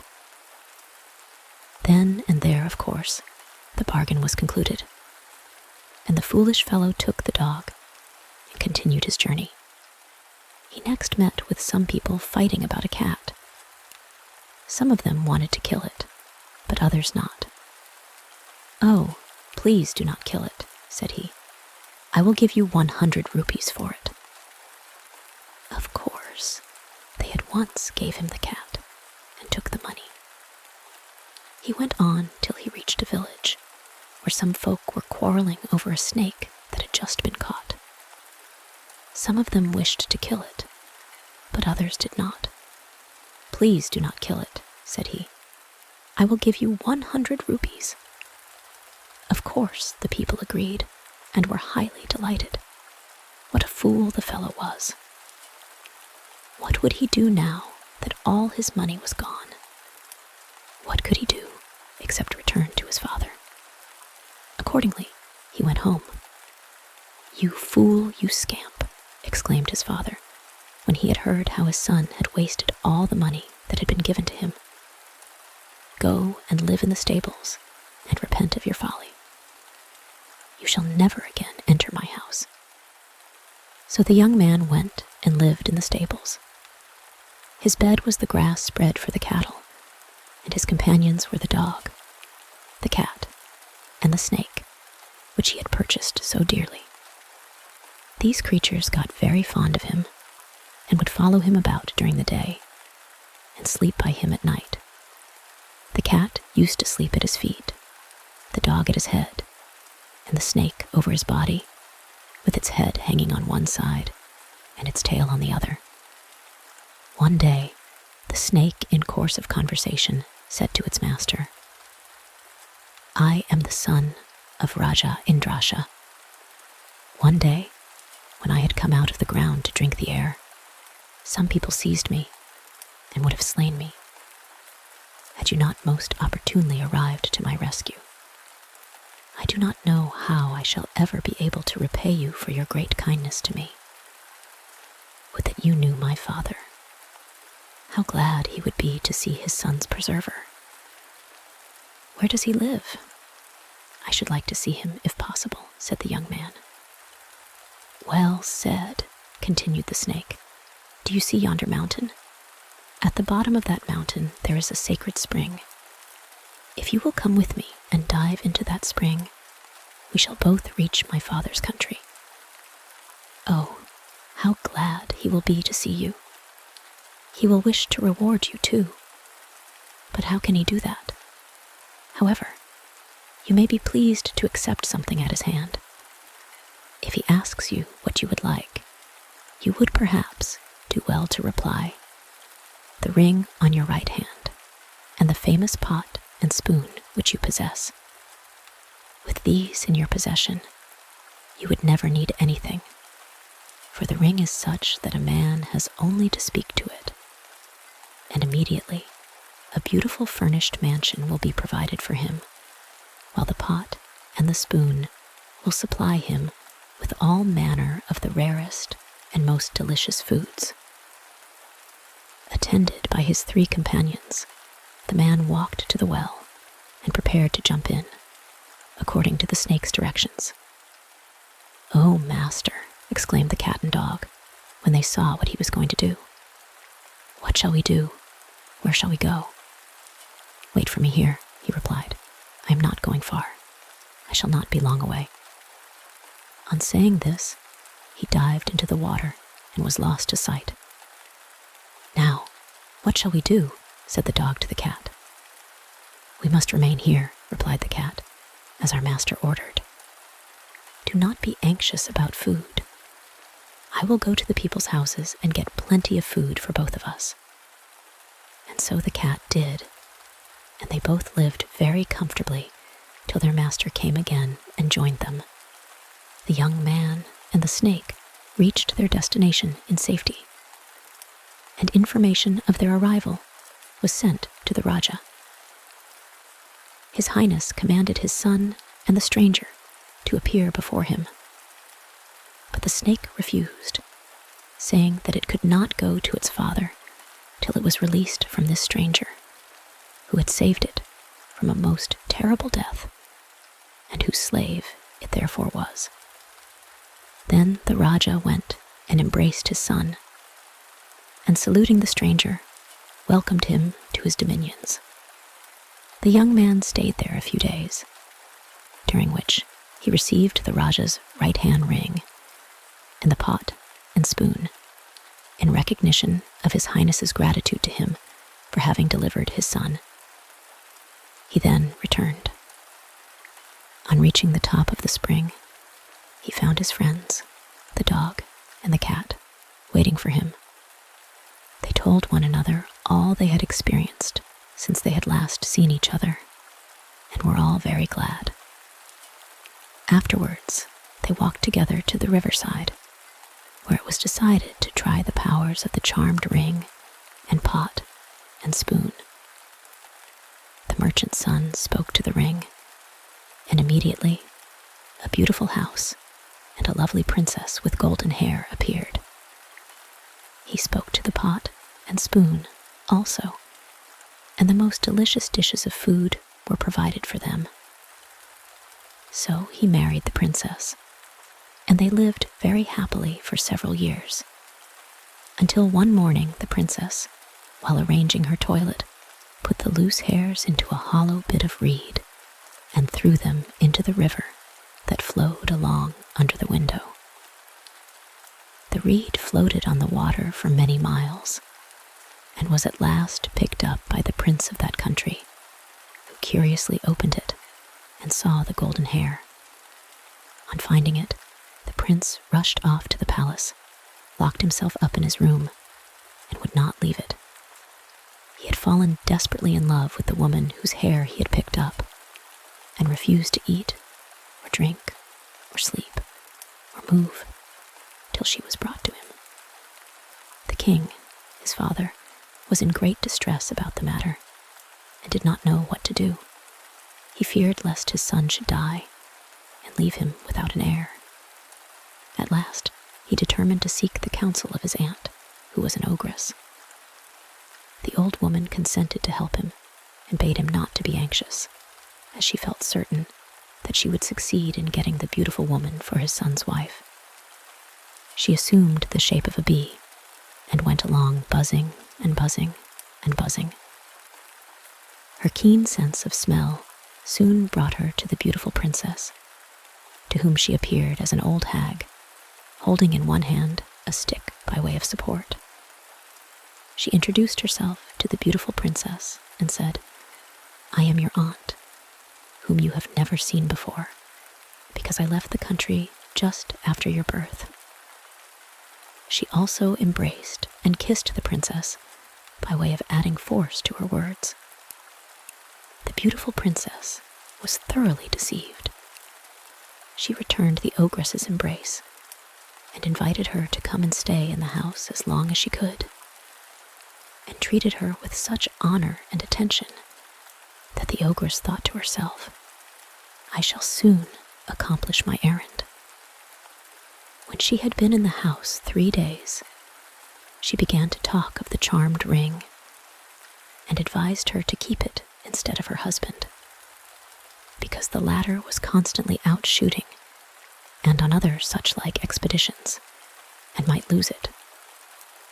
Accordingly, the beautiful princess asked her husband for the ring, and he readily gave it to her. The ogress waited another day before she asked to see the precious thing. Doubting nothing, the beautiful princess complied, when the ogress seized the ring, and reassuming the form of a bee, flew away with it to the palace, where the prince was lying nearly on the point of death. "Rise up, be glad, mourn no more," she said to him. "The woman for whom you yearn will appear at your summons. See, here is the charm, whereby you may bring her before you." The prince was almost mad with joy when he heard these words, and was so desirous of seeing the beautiful princess that he immediately spoke to the ring, and the house with its fair occupant descended in the midst of the palace garden. He at once entered the building, and telling the beautiful princess of his intense love, entreated her to be his wife. Seeing no escape from the difficulty, she consented on the condition that he would wait 1 month for her. Meanwhile, the merchant's son had returned from hunting, and was terribly distressed not to find his house and wife. There was the place only, just as he knew it before he had tried the charmed ring which Raja Indrasha had given him. He sat down and determined to put an end to himself. Presently, the cat and dog came up. They had gone away and hidden themselves when they saw the house and everything disappear. "Oh, master," they said, "stay your hand. Your trial is great, but it can be remedied. Give us 1 month, and we will go and try to recover your wife and house." "Go," said he, "and may the great God aid your efforts. Bring back my wife, and I shall live." So the cat and dog started off at a run, and did not stop till they reached the place whither their mistress and the house had been taken. "We may have some difficulty here," said the cat. "Look, the king has taken our master's wife and house for himself. You stay here. I will go to the house and try to see her." So the dog sat down, and the cat climbed up to the window of the room wherein the beautiful princess was sitting, and entered. The princess recognized the cat, and informed it of all that had happened to her since she had left them. "But is there no way of escape from the hands of these people?" she asked. "Yes," replied the cat, "if you can tell me where the charmed ring is." "The ring is in the stomach of the ogress," she said. "All right," said the cat, "I will recover it. If we once get it, everything is ours." Then the cat descended the wall of the house, and went and laid down by a rat's hole, and pretended she was dead. Now, at that time, a great wedding chanced to be going on among the rat community of that place, and all the rats of the neighborhood were assembled in that one particular mine by which the cat had lain down. The eldest son of the king of the rats was about to be married. The cat got to know of this, and at once conceived the idea of seizing the bridegroom and making him render the necessary help. Consequently, when the procession poured forth from the hole, squealing and jumping in honor of the occasion, it immediately spotted the bridegroom and pounced down on him. "Oh, let me go," cried the terrified rat. "Oh, let him go," squealed all the company. "It is his wedding day." "No," replied the cat. Not unless you do something for me. Listen, the ogress who lives in that house with the prince and his wife has swallowed a ring, which I very much want. If you will procure it for me, I will allow the rat to depart unharmed. If you do not, then your prince dies under my feet." "Very well, we agree," said they all. "Nay, if we do not get the ring for you, devour us all." This was rather a bold offer. However, they accomplished the thing. At midnight, when the ogress was sound asleep, one of the rats went to her bedside, climbed up on her face, and inserted its tail into her throat. Whereupon the ogress coughed violently, and the ring came out and rolled onto the floor. The rat immediately seized the precious thing and ran off with it to its king, who was very glad, and went at once to the cat and released its son. As soon as the cat received the ring, she started back with the dog to go and tell their master the good tidings. All seemed safe now. They had only to give the ring to him, and he would speak to it, and the house and beautiful princess would again be with them, and everything would go on as happily as before. "How glad master will be," they thought, and ran as fast as their legs could carry them. Now, on the way, they had to cross a stream. The dog swam, and the cat sat on its back. Now the dog was jealous of the cat, so he asked for the ring, and threatened to throw the cat into the water if it did not give it up. Whereupon the cat gave up the ring. Sorry moment, for the dog at once dropped it, and a fish swallowed it. "Oh, what shall I do? What shall I do?" said the dog. "What is done," replied the cat. "We must try to recover it, and if we do not succeed, we had better drown ourselves in this stream. I have a plan. You go and kill a small lamb and bring it here to me." "All right," said the dog, and at once ran off. He soon came back with a dead lamb and gave it to the cat. The cat got inside the lamb and lay down, telling the dog to go away a little distance and keep quiet. Not long after this, a nadhar, a bird whose look can break the bones of a fish, came and hovered over the lamb, and eventually pounced down on it to carry it away. On this, the cat came out and jumped onto the bird, and threatened to kill it if it did not recover the lost ring. This was most readily promised by the nadhar, who immediately flew off to the king of the fishes, and ordered it to make inquiries and to restore the ring. The king of the fishes did so, and the ring was found and carried back to the cat. "Come along now. I have got the ring," said the cat to the dog. "No, I will not," said the dog, "unless you let me have the ring. I can carry it as well as you. Let me have it, or I will kill you." So the cat was obliged to give up the ring. The careless dog very soon dropped it again. This time it was picked up and carried off by a kite. See, there it goes, away to that big tree," the cat exclaimed. "Oh, what have I done?" cried the dog. "You foolish thing, I knew it would be so," said the cat. "But stop your barking, or you will frighten away the bird to some place where we shall not be able to trace it."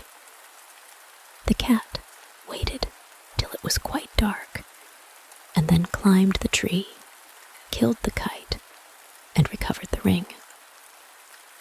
"Come along," it said to the dog when it reached the ground. "We must make haste now. We have been delayed. Our master will die from grief and suspense. Come on." The dog, now thoroughly ashamed of itself, begged the cat's pardon for all the trouble it had given. It was afraid to ask for the ring the third time. So they both reached their sorrowing master in safety and gave him the precious charm. In a moment, his sorrow was turned into joy.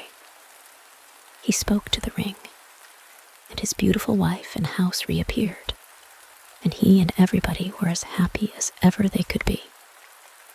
The end. The broken pot. There lived in a certain place a Brahman, whose name was Svabhavakripana, which means a born miser. He had collected a quantity of rice by begging, and after having dined off it, he filled a pot with what was left over. He hung the pot on a peg on the wall, placed his couch beneath, and looking intently at it all the night, he thought, "Ah, that pot is indeed brimful of rice. Now, if there should be a famine, I should certainly make 100 rupees by it. With this I shall buy a couple of goats. They will have young ones every 6 months, and thus I shall have a whole herd of goats. Then, with the goats, I shall buy cows. As soon as they have calved, I shall sell the calves. Then, with the calves, I shall buy buffaloes. With the buffaloes, mares. When the mares have foaled, I shall have plenty of horses. And when I sell them, plenty of gold. With that gold, I shall get a house with 4 wings. And then a Brahman will come to my house and will give me his beautiful daughter with a large dowry. She will have a son, and I shall call him SOOTHSAYER'S. When he is old enough to be danced on his father's knee, I shall sit with a book at the back of the stable, and while I am reading, the boy will see me, jump from his mother's lap, and run towards me to be danced on my knee.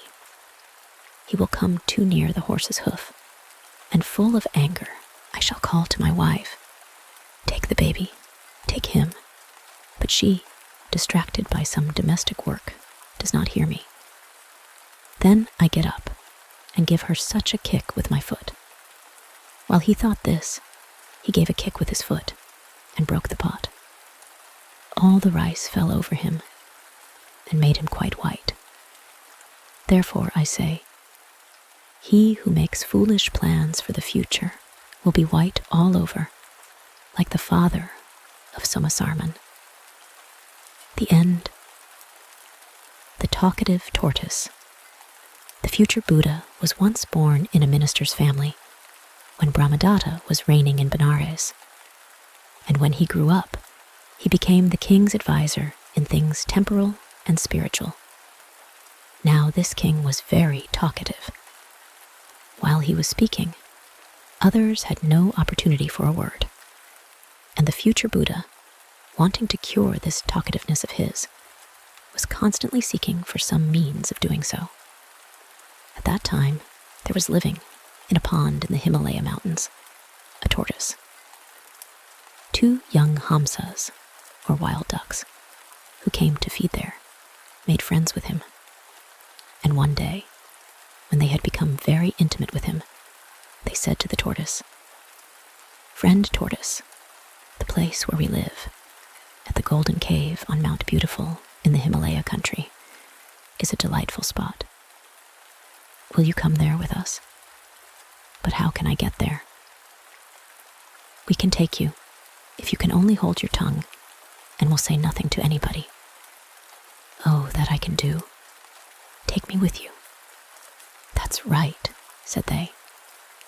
And making the tortoise bite hold of a stick, they themselves took the 2 ends in their teeth and flew up into the air. Seeing him thus carried by the hamsas, some villagers called out, "2 wild ducks are carrying a tortoise along on a stick."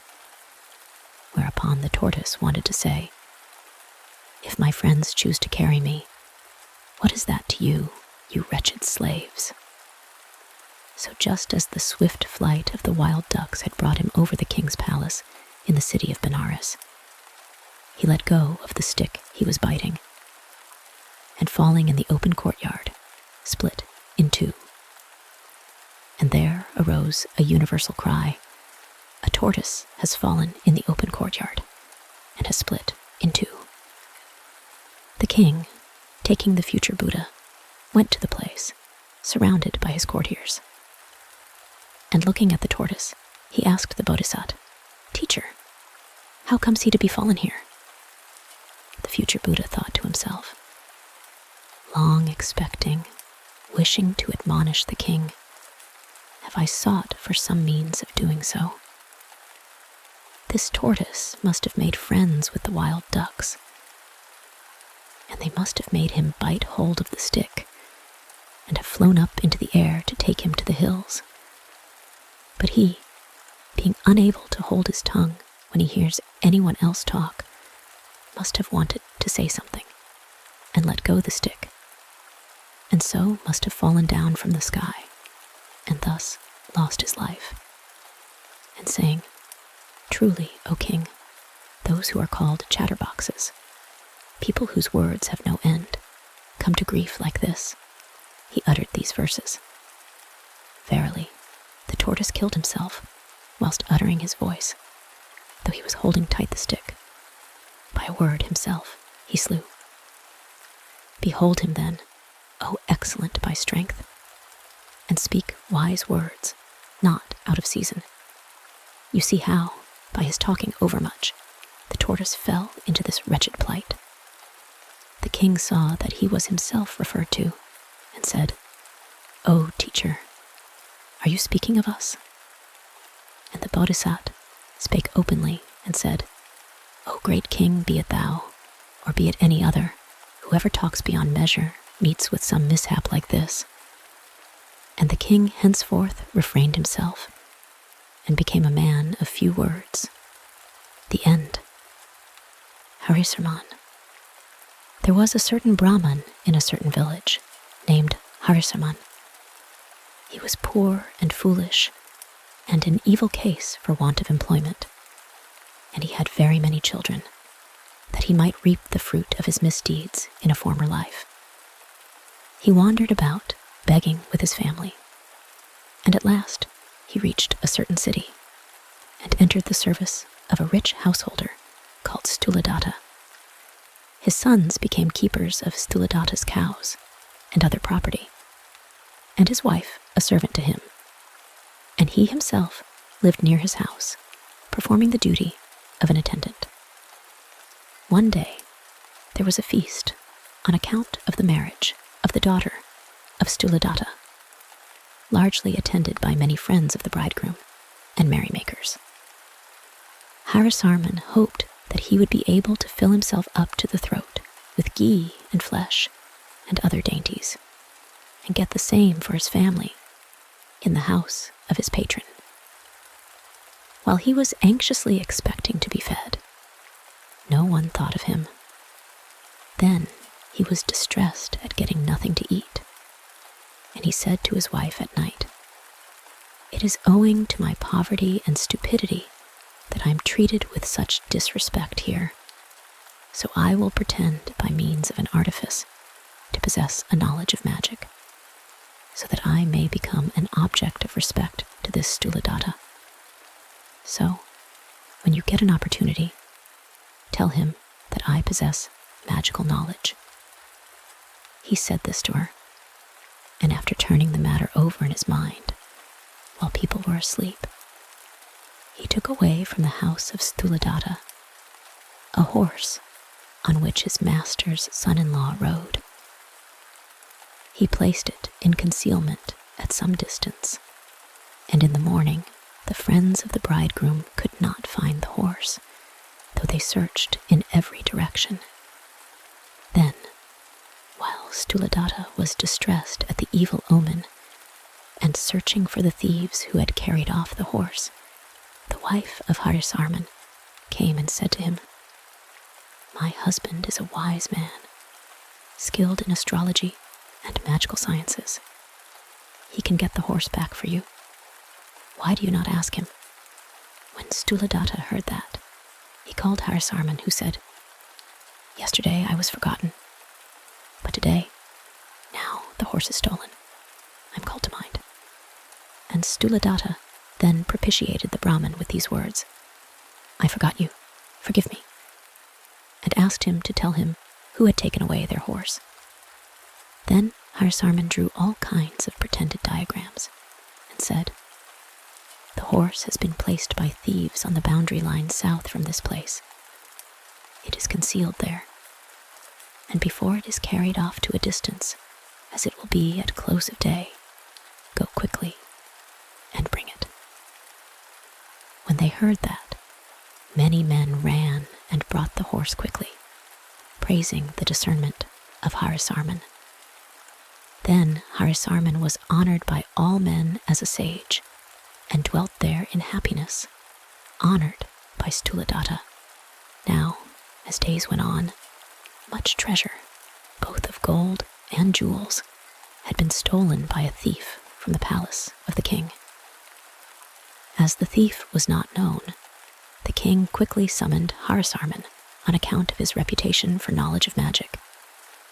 And he, when summoned, tried to gain time and said, "I will tell you tomorrow." And then he was placed in a chamber by the king and carefully guarded. And he was sad because he had pretended to have knowledge. Now, in that palace, there was a maid named Jiva, which means tongue, who, with the assistance of her brother, had stolen that treasure from the interior of the palace. She, being alarmed at HARISARMAN's knowledge, went at night and applied her ear to the door of that chamber in order to find out what he was about. And HARISARMAN, who was alone inside, was at that very moment blaming his own tongue that had made a vain assumption of knowledge. He said, "O tongue, what is this that you have done through your greediness? Wicked one, you will soon receive punishment in full." When Jiva heard this, she thought, in her terror, that she had been discovered by this wise man, and she managed to get in where he was, and falling at his feet, she said to the supposed wizard, "Brahman, here I am, that Jiva, whom you have discovered to be the thief of the treasure. And after I took it, I buried it in the earth in a garden behind the palace, under a pomegranate tree. So spare me, and receive the small quantity of gold which is in my possession." When HARISARMAN heard that, he said to her proudly, "Depart, I know all this. I know the past, present, and future, but I will not denounce you, being a miserable creature that has implored my protection.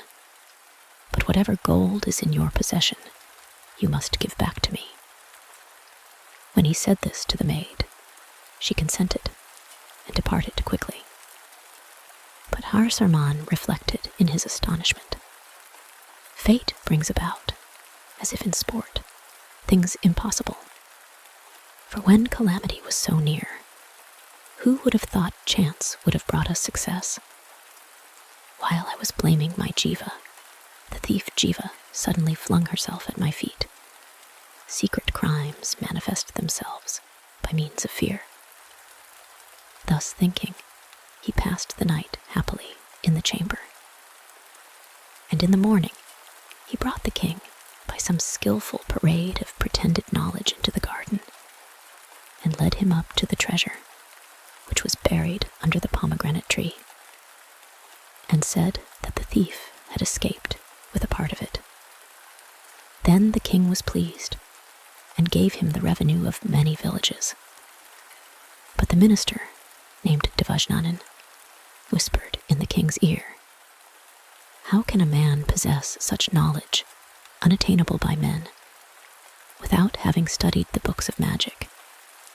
You may be certain that this is a specimen of the way he makes a dishonest livelihood by having a secret intelligence with thieves.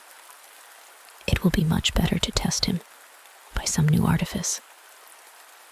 Then the king of his own accord brought a covered pitcher into which he had thrown a frog, and said to HARISARMAN, "Brahman, if you can guess what there is in this pitcher, I will do you great honor today." When the Brahman HARISARMAN heard that, he thought that his last hour had come, and he called to mind the pet name of Froggy, which his father had given him in his childhood in sport. And, impelled by luck, he called to himself by his pet name, lamenting his hard fate, and suddenly called out, "This is a fine picture for you, Froggy.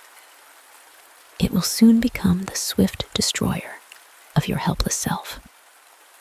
The people there, when they heard him say that, raised a shout of applause, because his speech chimed in so well with the object presented to him, and murmured, "Ah, a great sage.